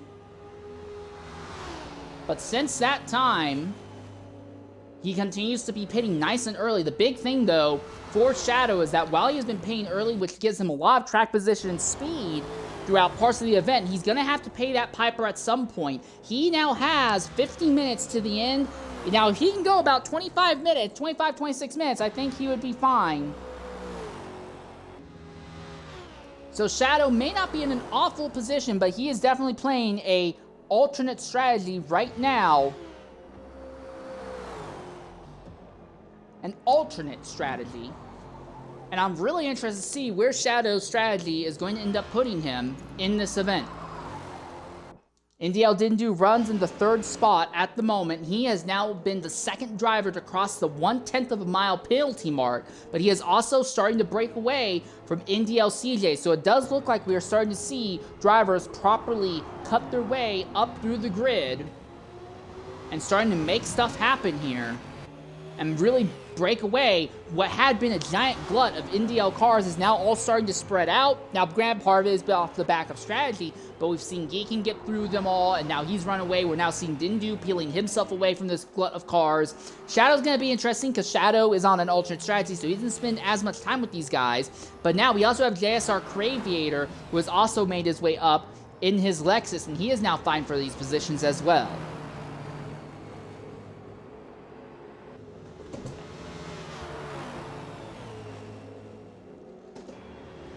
Craviator runs just behind NDL CJ right now. Lexus versus Lamborghini, and we talked about that happening several times. We know that the Lamborghinis have some fantastic top end, but the Lexuses are very well balanced between having a lot of torque and a lot of horsepower. So they have great acceleration out of corners. Excuse me. They have great acceleration out of corners and really good acceleration, regardless of if it is a slow speed corner or a fast corner. The Lexi? No. The various Lexus machines have shown quite a bit of competence coming out of any corner through the straights, but they are very high-centered when it comes to their weight distribution compared to the Lamborghinis, and they also just seem to not be very happy going through the mid-corners in a lot of circumstances as well. But still, I'm really interested to see how the Lexuses play out as this event goes on. Other things to keep an eye on, real quickly, let's look at those Audis. JSR Pandu runs in 12th position right now. Les Destructor runs in 13th, and then just a little bit farther back from them is ZR Johan in 16th. Those three are the Audis. 3 Audis entering into the top level here. But of the 3 Audis, none of them have been able to break into the top positions. And that's not the only troubles that we have been seeing thus far today. Real quickly, I want to find that one Mustang. Indiel Ardno in the Mustang has been having an absolutely atrocious time with it. The pace just has not been there. When I have looked back at Ardno has shown respectable raceability and respectable ability. However, Indiel Ardno has not shown an ability to be able to get this Mustang up fighting with the rest of the NDL drivers higher up the grid. I have a feeling that it is not an issue with balancing. I don't even think it's an issue with the driver. We've seen Ardno perform respectably way back in the F1R Championship and in other events. I think this Mustang just is not happy regardless of how well you balance it. It's very hard to make it to where this car is happy. And considering that there are 3 different lobbies in this event, there is a gold lobby, a silver lobby, and a bronze lobby. Ardno was able to put this Mustang, which isn't very good looking, up into the top category, which is pretty respectable in its own right.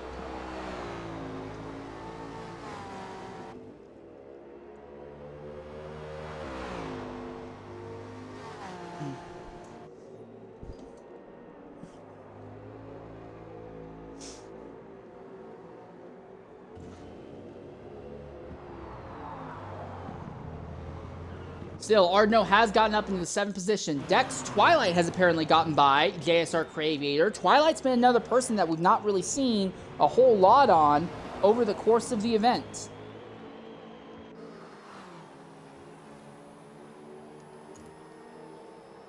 Dindu now pits. Dindu pitting nice and early, so he's paid with about 45 minutes left. You do the math, 46 minutes left. You split that in half, 23 and 23 right now.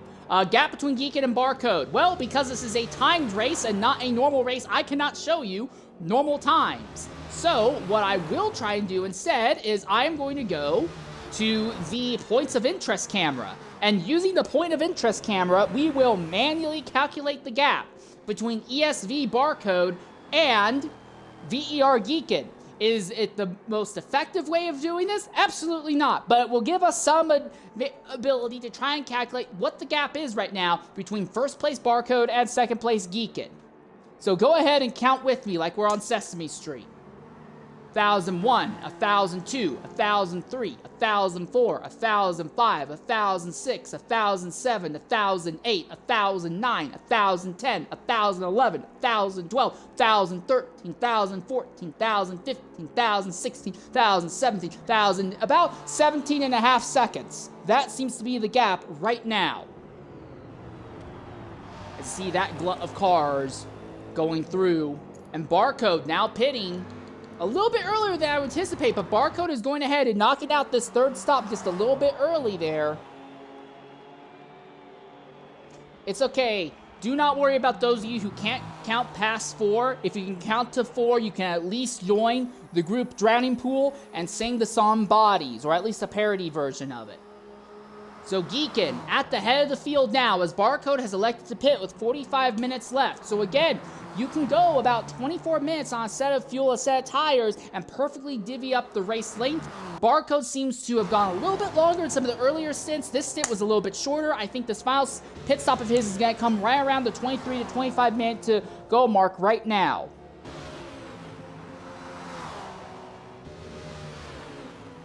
So Barcode now in 5th. He's just a little bit behind Craviator, Dex Twilight, CJ, and Geekin.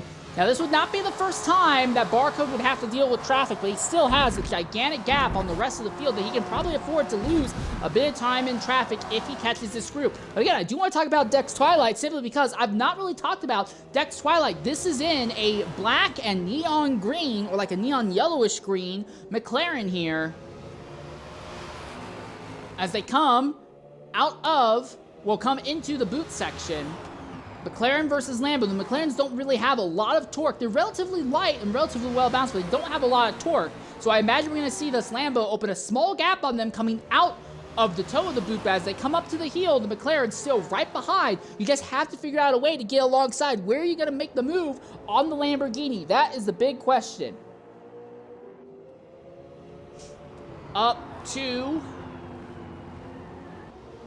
the exit of the boot now, and on this nice little short straightaway. Just a little bit behind them is JSR Craviator, but Dex Twilight, another driver who, like Geekin, didn't qualify super high. In fact, as we look at the changes on the ticker, Twilight started back in the 12th position, but it seems like Twilight has figured out something here to let them start making their way up through the grid.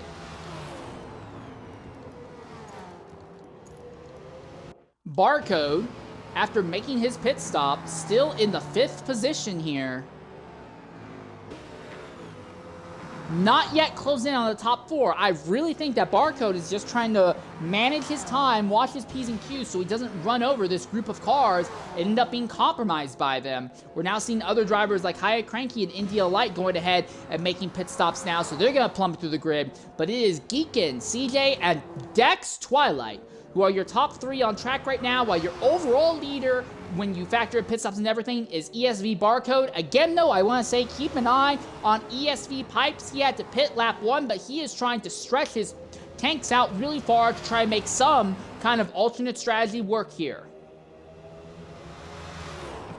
Boy, Twilight's getting really aggressive there on the Lambo. Trying to go to the outside into the hairpin is not a great move, but he's got a good exit here. Is this going to be enough for him to pull alongside? No, it is not enough. The McLaren is still stuck right behind this Lamborghini here. No.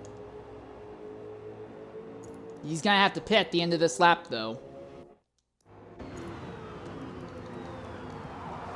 So we're going to go ahead and ride on board for a flying lap with ESV Barcode, the man who has dominated this event. And we're going to take a Twitch-mandated ad break while we ride on board with Barcode. We will be back momentarily here at Watkins Glen.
All right, ladies and gentlemen, welcome back here to Watkins Glen. ESV Barcode runs in third right now, but we believe he will inherit the lead most, although not everyone, but most of the field has made 3 of their mandatory stops right now. This here is VER Geekin, who has not yet made his 3rd stop, as we are just about 40 minutes to the end of the event. For Geekin, this could get interesting, because while I wouldn't suggest a strategy, he has been going deep enough that alternate strategies are starting to open up for him. He could go ahead, and when he makes a pit stop here, he could throw on medium tires, and then when he makes his final stop, he can literally just come in for a small splash of fuel and go and cut down on pit time by not changing tires.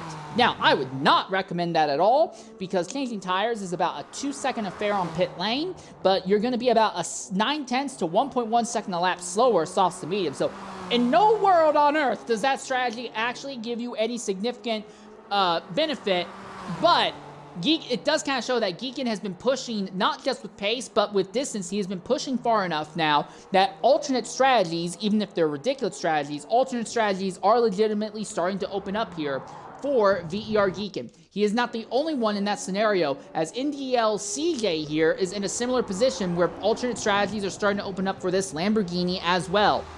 But while he does still have a little bit of fuel left, he is starting to deal with a little bit of tire fall off. We look at Geekin. Is he going to pit this time? No, he stays out for another lap. He still hasn't hit 50%. He still has plenty of fuel left in the car as well, so he can stay out for a bit longer. He may not make his 3rd stop until about 34 minutes left, 35, 34 minutes left, something like that. And if that's the case, he can try and shorten up the stop by putting on a set of soft tires, putting in a very small amount of fuel, and go out there and put together some absolutely incredible laps. Again, we don't believe there's any way that Geekin can catch Barcode, but Geekin started way down 15th position, got his elbows out, and has climbed his way up through the entire grid. He has gotten up into the 2nd position overall, or 2nd position on merit, I guess you could say, 1st on track at the moment, and he is trying to open up a big gap on the rest of the field. An event that early on it looked like it would be NDL versus the ESV guys. It's been VER Geekin, and this Lexus has really been performing at a very high level right now. Other drivers who have yet to make their 3rd stop is NDL Wara here in this Porsche. This Maple Valley Porsche has been running in the top 5 most of the day. However, the pace has been there when he is solo, but he seems to really struggle with being able to hold on to the rest of the grid in racing circumstances, scenarios we actually have to adjust, scenarios we actually have to back off or go deep into the quarter. Wara has been very, very reserved. He's not really been pushing really hard for a lot of overtakes. He'll let other people take the lines, and even when he's just pushed a little bit offline, he's not looked very happy in this car. Wara seems to have a fantastic car when running solo, but with other people, that he just does not seem to have much happy in this scenario right now. Then you have ESV Pipes, who is currently in the 5th position. Now, he has one more stop left with about 36 minutes left. My calculations, if he can stretch this out to 30 minutes left and make his final stop here with 30 minutes left, he will be good to the end. He would not have to make an extra stop, and Pipes would go from a lap 1 pit stop failure to all of a sudden cycling back up into a potential top 5 result. It would be a wild come from behind by ESV Pipes. And I will say, I would be very, very angry if we find out that Pipes literally just pitted at the end of lap 1 just to give himself a challenge because he thought that he was going to be too fast and would dominate everyone irregardless. You see VER Spark pitting back there with 35.5 minutes left, but Wara and Geekin both have yet to make what would be their 3rd stop right now.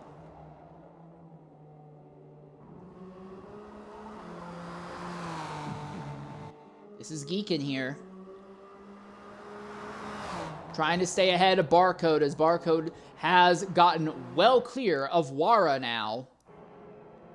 Cleared Wara some time back, honestly. If it came down to it that you could finish this race in just 3 pit stops, the fight between Geekin and Barcode would get really interesting here. But that is not the case, obviously.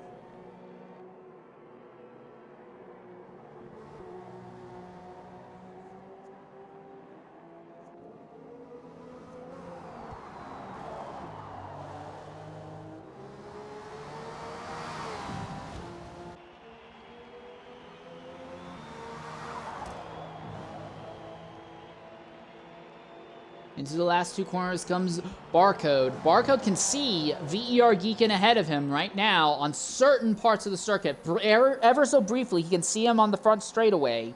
And ever so briefly, you can see him on the backstretch. Wara now paying out of the third spot. Geekin is still out here, absolutely hoofing it right now.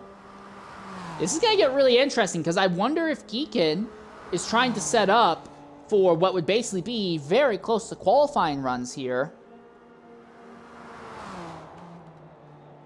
Geekin runs. And yeah, I could see Geekin very easily making these last two pit stops very, very short. Just enough to change tires and put the bare minimum amount of fuel in and just put in some blitzing laps. But again, if the information I was told before coming to this race was event, you are required 4 pit stops over the run. Geekin still has 2 to make, and he'll have to make one. If he made one at the end of this lap, he'd have to make another one with about 16 minutes to go.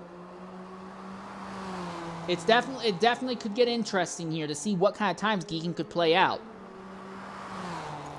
Real quickly, let's go ahead and look at the penalties earned at this stage of the event. ESV Pipes has earned about a mile, just a tick over a tenth of a mile of distance penalties. Indio Dindu is in the same boat, roughly. And then you have to go down to Dex Twilight, another driver who's been very aggressive, fighting up through the grid, and he has earned 1.5 tenths of a mile penalty. He's just ahead of Indio Shadow, who is at almost the same amount of penalties. Indio Wara farther down the grid in 10th also is at a tenth of a mile of distance penalties. And JSR Pandu in 13th is almost at a tenth of a mile. Haya Cranky is at 14 hundredths of a distance penalty. And in last place, ZR Johan also has a tenth of a mile penalty. VER Geekin now finally goes ahead and jumps into the pit lane. ESV Pipes runs in third right now. Reminder, Pipes pitted at the end of lap 1. He is on a radically alternate pit stop strategy right now.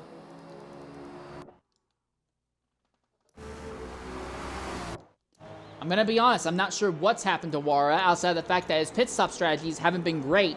He made this most recent stop of his very late, and I guess he may have pushed it too far, and he's lost time because Wara, who had been running top 5 for a significant period of time, has actually fallen off in pace a little bit as this has gone on.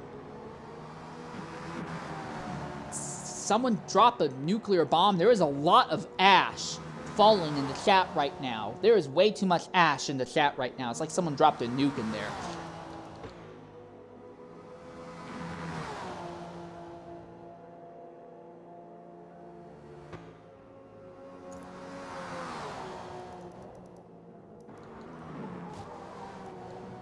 Indio CJ in this Lamborghini still hangs out in the 5th spot right now. But now that Geekin has made his stop, he is 3rd place on track right now.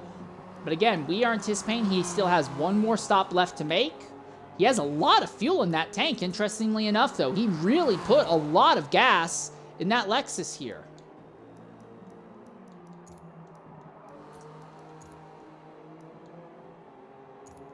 Yeah, if you look at changes since the start, Barcode started up front, and while he did have a mistake back there in the very first few corners, Barcode got back to the lead within 10 minutes and just absolutely blitzed away from everyone else since. Bit of stuff going on here, though. A little bit of a pack has formed. This is CJ, Craviator, Shadow, and Dex Twilight. These drivers are all fighting for what looks like will be positions outside of the podium, though. It looks like it will be a fight for about 4th or 5th on track, as we see Pipes pitting with 30 minutes left. So again, Pipes is in a really interesting spot. He will not have to pit again, but he is going to be dealing with some tire fall off, and he'll be dealing with a slightly heavier fuel load to the end. But Pipes has shown some incredible performance. I could very easily see a scenario where ESV Pipes ends up backing his way into a 5th place position here.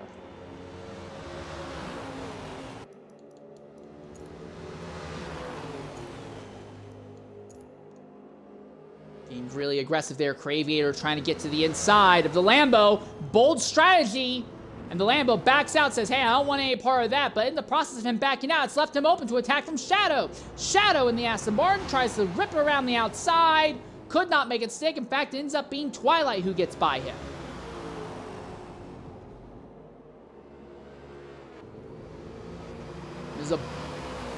Sometimes when you back out, you end up hurting yourselves more than saving yourselves, it seems. But for CJ, at least, he's only lost one position. And it's not like Craviator is going to vanish into the distance. I imagine CJ could still try and fight back here.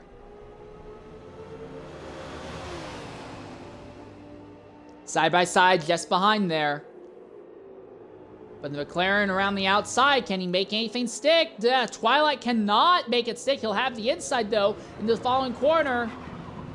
The Aston tries to come down on him. There's just enough room. Still side by side as they come out of the boot. Side by side to the last two corners now. And now the Aston finally backs out and gives the spot back to the McLaren. McLaren runs a little bit wide in that short chute coming up to the final quarter. And the Aston is still there. Craviator trying to break the draft between himself and CJ. Just ahead. But it looks like Twilight's ahead of Shadow for the moment. Both these drivers now over 1.5 of mile penalties thus far. And then Craviator and CJ just ahead have not yet hit 1/10 of a mile in penalties right now.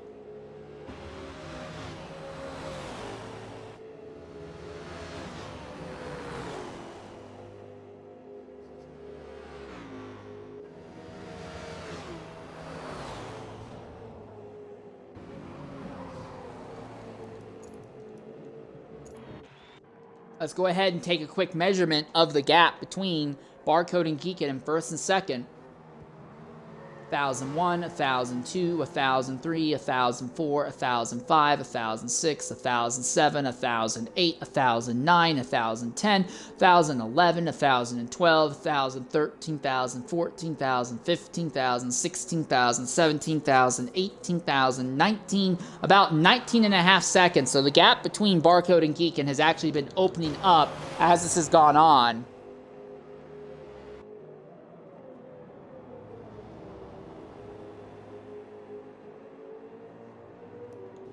So yeah, it looks like Barcode and Geekin have basically solidified their positions, but every spot from about third on back is still open. As we see here, Craviator just holding on over CJ, and then Dex, Twilight, and Shadow still going at for 6th and 7th position right now. About 27 minutes left in the event.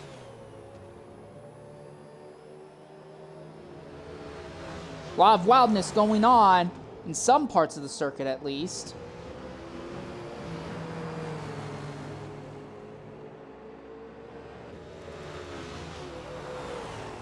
Also, another little stalking battle going on here between one of the Audis and Les Destructor and this McLaren of VER Spark. Spark's been not having a great time, and neither has Les Destructor here.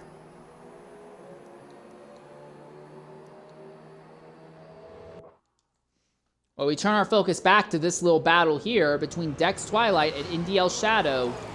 Look at Twilight, look how much fuel left. He could stay out here for quite a bit longer if he so chooses. But as this duo are fighting, we are seeing Craviator and CJ scooting away from them. And again, Craviator and CJ have significantly less distance penalties as well.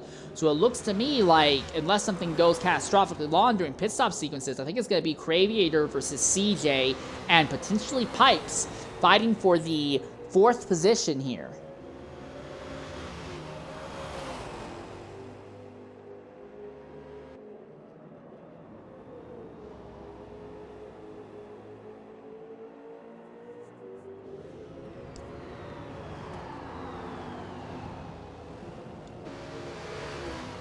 Okay, well, we've not really focused a lot on him. I'm going to go ahead and we're going to take what should be our last mandatory Twitch ad break. We're going to ride on board Dex Twilight, and when we come back, we will be here to the end of the event at Watkins Glen. We'll be back shortly here as we enjoy a lap with this Neon McLaren here.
All right, ladies and gentlemen, welcome back here to Watkins Glen. As we are in the last 24 minutes, we will stick with you to the end here at Watkins Glen. Things are getting a little bit interesting. We look at ESV Pipes here, running behind Haya Cranky and India Light. Pipes pitted at the end of the very first lap. He had no damage to the car, no signs that he had wrong fuel or anything like that. Maybe it was a bad set of tires that he started with, but whatever happened to put Pipes in a position where he had to pit at the end of lap 1 might not matter too much, because Pipes has already completed all of his mandatory stops. There is a distinct possibility that we will see ESV showing up in the top 5 near the very end of this event here. Pipes has shown more pace than anyone else on track right now.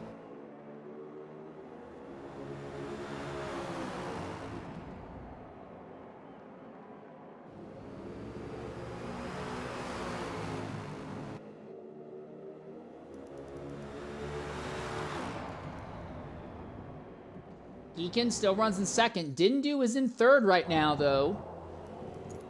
And real quickly, we look back at pit stops thus far. Pipes and Shadow and Colin way back in 17, they have all made 4 stops over the course of the event. Everyone else we anticipate will still make 1 more stop. The question is just going to be when. When will that final stop come? Thing for Pipes right now is that he is in the back of this little glut of cars, and if his lap time is compromised too much by these guys, any chance that he had of stealing a top 5 out of it is not really going to work out here.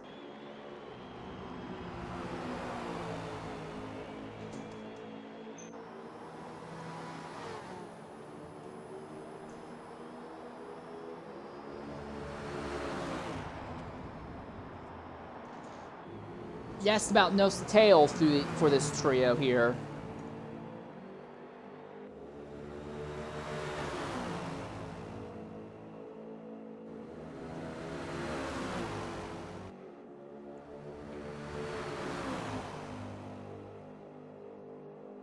Still no intention from Pipes to try and make moves, and we see VER Spark making his stop farther back there. We're likely going to see Colin go a lap down here, and Spark might also end up going a lap down before this is over right now. Yes, this is sim damage. As Spark is now coming out of the pit lane, but I think it's very likely we're going to see Colin have to go a lap down momentarily here. I think him and Spark may be the only drivers a lap down by the end of this here. Still waiting on Barcode, Geekin, Dindu, Craviator, CJ, Twilight, Ardno, Wara, Light, and Haya Cranky, basically our entire top 10, to all go ahead and make their final stop here.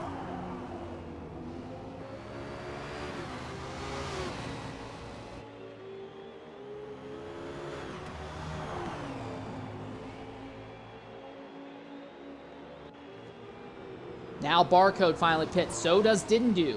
So at 20 minutes left, our leader makes his final stop, so does Dindu. So Geekin goes back into the lead once more. How far down the grid is Dindu going to end up? Where is Dindu going to be in relation to this man here, Pipes? This is the big question. Is Pipes going to be any good here?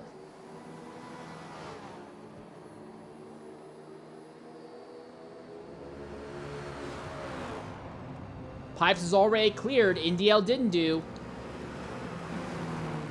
And mind you, Pipes is being held up by this duo of Light and Cranky fighting right ahead of him. But he's already passed one of the drivers who were fighting for a top 5 result. So again, Pipes, I think, has a legitimate ability to get a top 5 result here. Side by side between Haya Cranky and India Light. Who's going to back out as they come down to the bus stop chicane? Neither of them. Side by side they go. Someone has to back out. Is this the move? Pipes trying to go the long way around. He's going to make it stick. Pipes! That was incredible! Goes very deep in, and then goes nice and wide, and completes the overtake around the outside of both of them, coming out. That was great job there.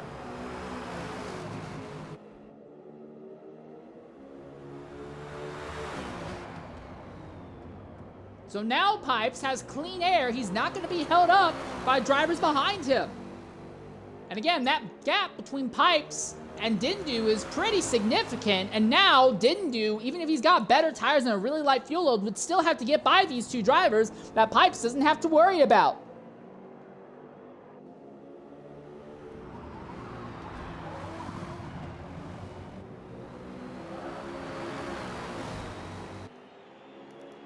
Now we see Craviator and Dex Twilight making their stops. Where are they going to end up in relation to ESV Pipes? Is Pipes going to pull out a potential podium?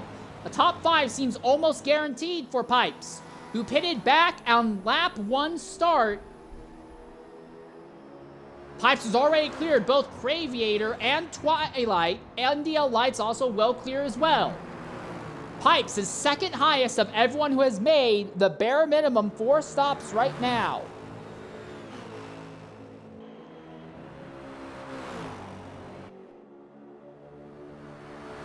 So Pipes now runs in 6th. Wara is ahead of him, but not by very much. So when Wara pits, Pipes will easily go back in the top 5. The same goes for Ardno. CJ, I believe the same will go for him too. Barcode is does not need to make another stop. I think we may see the finishing result be ESV Barcode followed by VER Geekin and ESV Pipes. So Pipes pitted on lap 1, but on an alternate strategy, looks like they're going to pull out a podium result.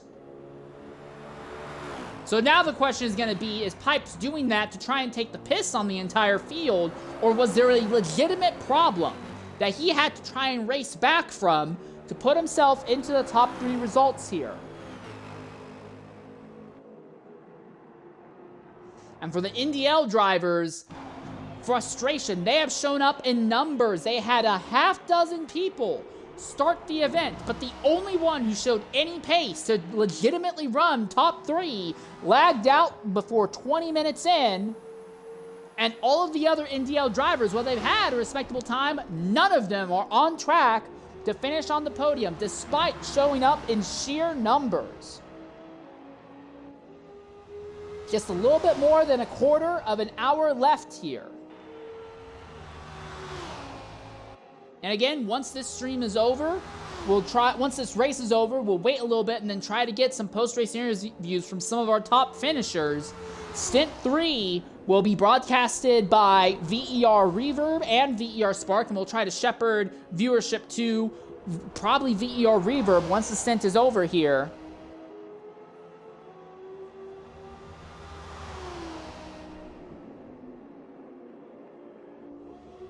The question is just going to be, where is Pipes going to end up in relation to Geekin and CJ?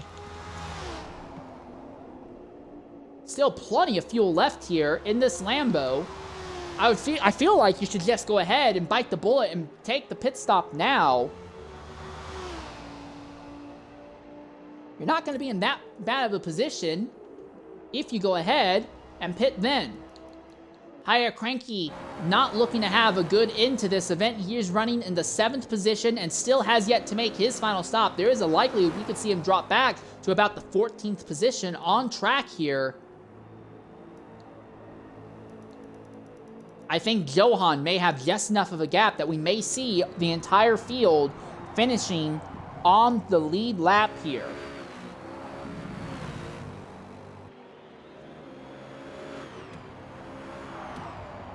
NDL Ardno now pitting out of the 4th spot. We know he's going to end up behind Pipes. There's no question there. And now we see Higher Cranky going ahead, making his final stop. JSR Pondu in the Audi runs here in 13th. But when he finally makes this final stop of his, we may see him drop to the 16th or 17th position. He's almost out of fuel right now, apparently. 0.6% left in the fuel tank. 0.5. He'll make it into the pits, but boy, did he run this tight. Now, it should be a relatively short fill. You have only about 15 minutes left, so you're only going to be putting in about, what, 10 laps worth of fuel? If that, maybe closer to 9.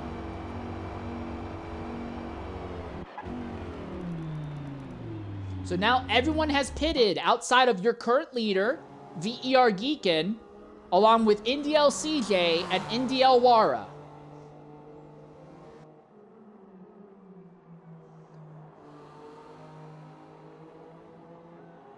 Geekin's gap on Barcode continues to shrink, but it's not really going to matter because Geekin has another stop to make anyway. Same with CJ, who's running in 3rd, and Wara back here in 4th. Pipes legitimately looking like he is going to get a podium out of everything that went wrong early on. Geekin finally pitting with 13 minutes and 15 seconds left. This is going to be a very, very short fill, I imagine. He might not even put, he might put almost no fuel in. He does have a little bit of engine damage. That will hurt him a little bit. They'll probably put on some brand new tires and put just the bare minimum amount of fuel in here. Only up to 40%. Brand new tires, and he'll be underway very shortly. So a short fill. Is he going to be ahead of NDL Dindu? That will be the question. Dindu already coming out of the final corner. So the fight between VER Geekin and Dindu. Dindu has already made his pit stop, has already got his tires nice and up to 10. But Geekin, it looks like his fight might be with Pipes. Pipes has not caught him. Yo, Pipes caught him. Here we are. This is going to be a fight for second position overall. Geekin and Pipes muscles his way by. Pipes says, I do not care about your cold tires. Makes the side-by-side move in the S's, and Pipes goes into what is currently fourth on track. Pipes is going to recover from pitting on lap 1 to coming home to what may be a second place result. The only thing that Geekin has in his favor is that Geekin has super fresh tires. But other than that, I think Pipes might have him in this Lexus on Lexus battle. 31% left in Pipes' fuel tank right now. A look at Geekin, he's got 40%, a little less than 40% left in his fuel tank. So Pipes with the lighter fuel load, that will also help him. This is Lexus on Lexus action. And remember, this is a fixed tune enduro. So these two drivers are in the exact same tune. It's going to come down to one, who has better managed their fuel load, and two, who is just the better driver. Geeks has Pipes draft as they go down the straight and into the heel of the boot once again. About a car length and a third between the two of them. Now they come out of the boot, probably the slowest corner on track, not counting the bus stops. You can't even there. You can take a good amount of speed through there. And into the last two corners. Does Geekin have anything for Pipes? Geekin started way back in 15th position, fought his way up the entire grid, got up to second spot, but it looks like Pipes might be able to rely on sheer pace and ability to just gap him and steal second place regardless of the lap 1 circumstances here.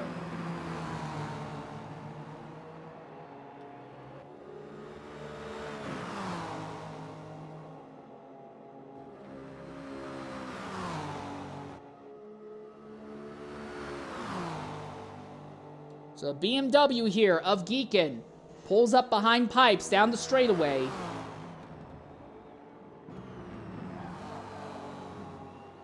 About a car length between now, a little bit less. We see Geekin pulling in, going to turn 9, and now back into the boot section. Ooh, big slide out of the rear of that BMW.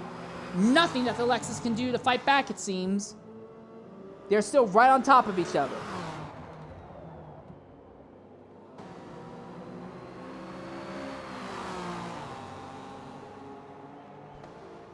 Race ends in 10 minutes.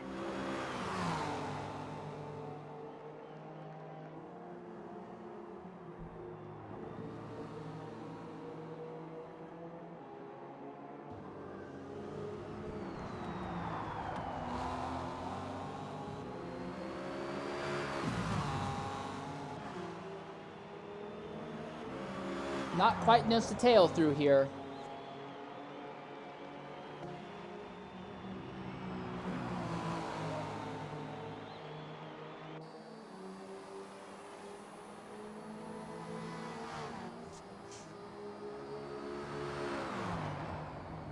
Is there anything that Geekin can do to fight back against Pipes? CJ and Wara still run in second and third position, but that duo still have yet to make their fourth stop here with 9 minutes left now.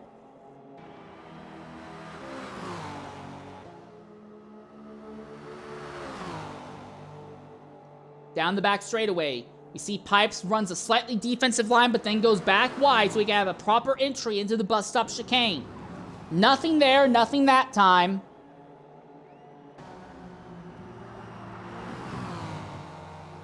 Lexus's rear end slides out just a little bit. Does the BMW Prime put the bumper to him? No, not there. You're trying to keep it clean for the moment. They don't want to spend too much time fighting with each other. Both these drivers are still thinking overall long term that distance is the best thing here.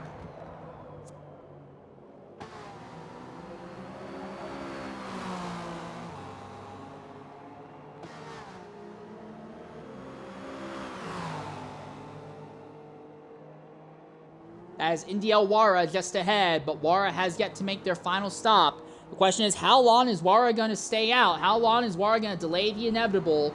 The other question, could either Wara or CJ try to... Well, CJ's pitting now with just 8 minutes left. Could Wara try to stay out and pit just as the time is running out to try and cheat some extra performance, some extra distance out of the car? I don't know if that would be a viable strategy, but it is something that I would consider in this scenario.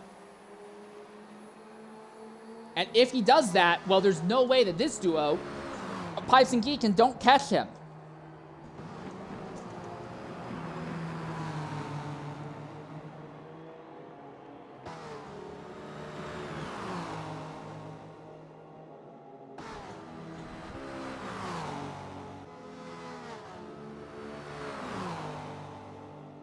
The gap between Geekin and Spark is like 22 seconds at this point. I'm not going to bother counting because we are actually watching this battle. But based on how big it was earlier and how Barco's been in clean air, the gap is about 22, maybe 23 seconds right now. And I'm just guesstimating. Still nothing from Geekin, though. He stays behind Pipes. Real quickly, look at the fuel and tire wear of both these drivers. Pipes at 43.4% with 20% left in the fuel tank.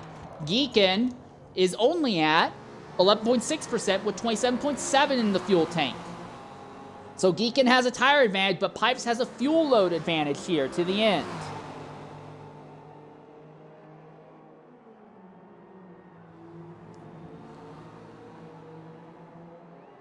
Just about to catch Wara, who's also still has yet to make his final stop. Will Wara try to stay out and pit at the last possible moment? He's got 6.6% left in the fuel tank, but with 6 minutes left, that number is not lining up. I think Wara, he may not pit this lap. No, he's pitting this time. Wara is going to pit, so he will not be a factor in this fight for the podium.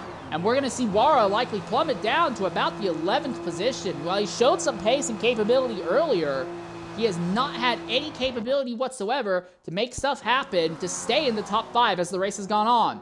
Barcode is going to win this by about a third of a lap over Pipes and Geekin here. But the fight for second is still on with just a little bit less than 6 minutes left.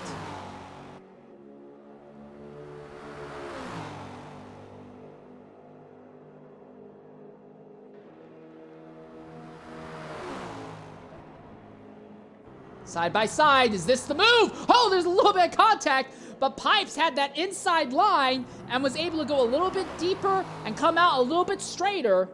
Still, Geekin is there. Geekin is no longer just stalking. He is trying to make moves, trying to set stuff up. That time we saw the Lexus gets a little bit sideways. The BMW closes right back in. There's still time 5 minutes to remaining. try and make some more moves here.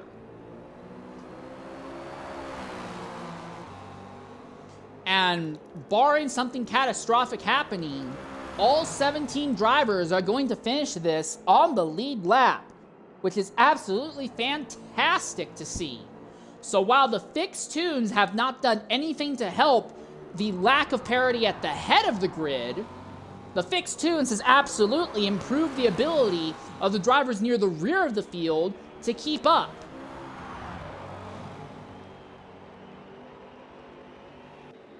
Coming to the last corner for this lap.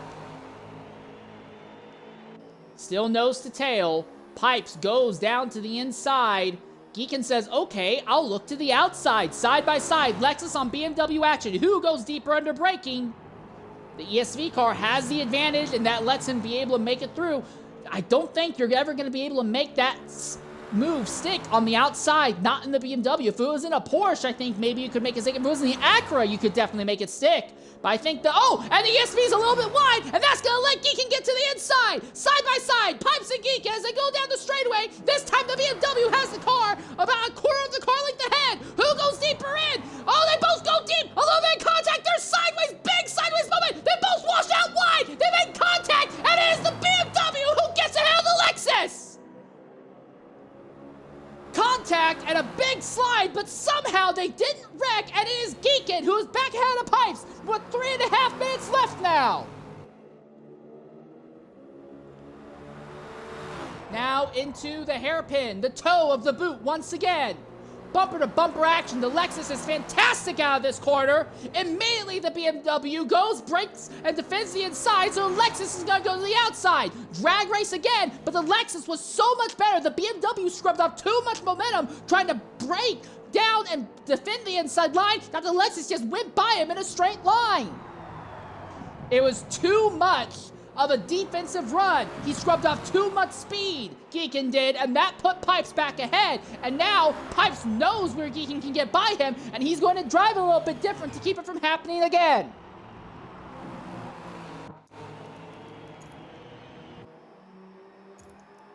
This time, it's the Lexus that goes to an extreme inside line defense, and the BMW is going to stick on the outside. Again, you lose more time defending that inside line than you would if you just held it. Oh, the Lexus shoves him wide! Pipe shoves Geekin wide! He moves back over and let Geekin have enough room to come back on, but that BMW is not lined up well enough to go side by side with the Lexus and go through the uphill S's, and now down the back straightaway again. Lexus running a slightly defensive line. 2 minutes left this time. Nothing that the BMW can go and do through the bus stop chicane this time. The one slides a little bit wide, and now the BMW is right there behind. Nose to rear diffuser there. Again, the Lexus is just a little bit wide. The BMW is right here, but this corner coming out of the hairpin is so good for the Lexus. The BMW is right there. This time the Lexus, he's not going to fall for the trick. He's not going to defend on his best part of the circuit. So no move through here. So this duo, they're going to end their race about, I'd say, around the entry to the boot. We have about a minute left. Ooh, bit of a twitch and a slide from the Lexus. The BMW is still right there. The tires are definitely going away on the Lexus, but is it going to be enough for Geekin to get back alongside? I don't even know about making the pass. Can he get back alongside anywhere? Out of the final quarter, this will be the final time they come down the front straightaway. The BMW has a run to the inside. The Lexus moves over just a bit, trying to deny him, but the BMW is there. The BMW has the nose ahead, side by side into turn one for the final time, and the BMW goes back to the front. Geekin edges back ahead of Pipes as Pipes burned his tires up too far, trying to make this alternate strategy work. Oh, yes, he has. 55%. That's not looking good for him whatsoever. Tire advantage is played back into Geekin's favor with 2.5 minutes left. Does Pipes have anything back? Geekin defends the inside line as they come up to the bus stop chicane for the final time. Pipes tries to go in deep, but he's not able to go deep enough to do anything. Both of them go through the dirt, but Pipes had a much worse time. The gap opens up in Geekin's favor. 4 seconds left. 3 seconds. 2 seconds. 1. Time's up! Over! Plow! And in the end, while we all knew that ESV Barcode would win it, it is VER Geekin that pulls out a second place result over ESV Pipes. Incredible! We're going to go ahead and take a Twitch-mandated ad break, and when we come back, we'll try to talk with some of our top finishers here at the end of the stint. We'll return shortly here at Watkins Glen.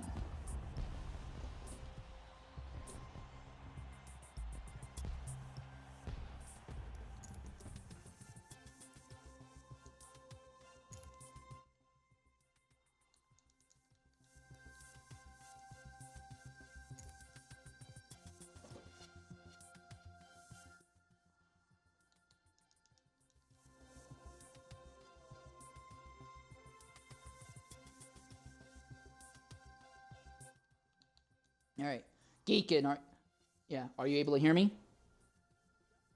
All right, in the Xbox party, there should be a option for you to click a box that will say include my audio. Can you go ahead and hit that? I did it. All right. Awesome. All right, awesome. Give me just a bit because I'm knocking out one of the Twitch mandated ad breaks, and once that's done, we'll start this up here. Awesome. All good. I'm doing that. I'm gonna get this completed. Gotta go straight into Bathurst. It starts in 10 minutes. All right, this. I'll try all and keep good. this as short as I can for you then. We got time. It's all good.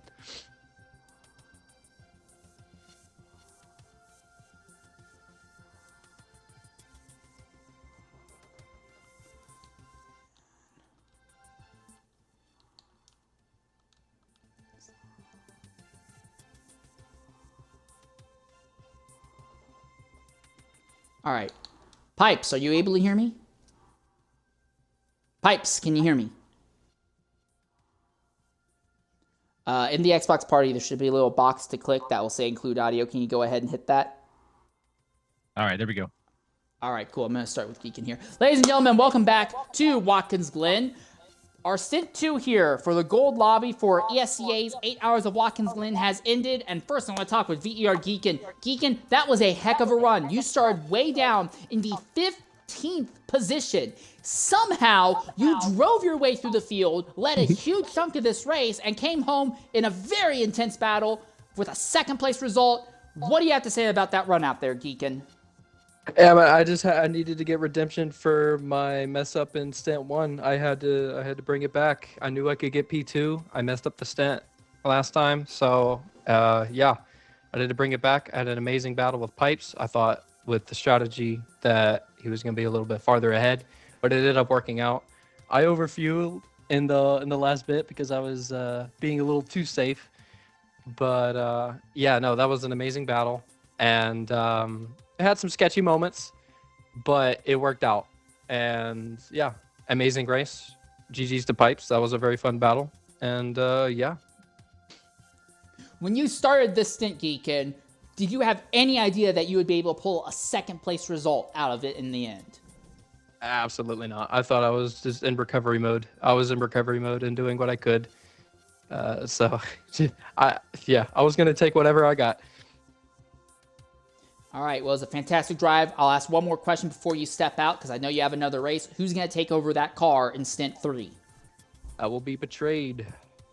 All right, we'll keep VER betrayed, right? Yeah. All right, I know you're talking about. All right, we'll definitely keep an eye on him. Geekin, thanks for jumping in and talking with us. And now I want to talk with our third place finisher, ESV Pipes. Pipes, frustrating time. You started this event on the second row, but at the end of lap 1, you pitted. Why did you have to stop at the end of lap 1? Didn't have to. It was just an alternative strategy. The idea is there's a lot of traffic in the beginning of the race, and the tire life is long enough that with just a little tiny bit of wear per stint that you can get it in just 3 stops, really. So it was just an idea. It worked out okay. It's just Geekin's pace at the end there was unbelievable, and specifically on that last lap, I was pretty well into minor wear with a couple of the tires, so I couldn't hang with him, but I had a lot of fun fighting either way. Well, with that in mind, now I have to wonder, do you think the same strategy may have played off a little bit better if you stayed on track for like 1 lap longer? While you didn't do it, there was another driver farther back in the grid, I believe it was ZR Johan, who pitted at the end of lap 2. Do you think if you stayed on track 1 more lap, the strategy could have worked, or do you think you would have lost too much time battling with others? I think I finished in the position that I was deserving of. Geekin just had the pace. And it really says a lot that he came from 15th or wherever he started and came through the field and all that. If he had started towards the front, I would have had nothing for him.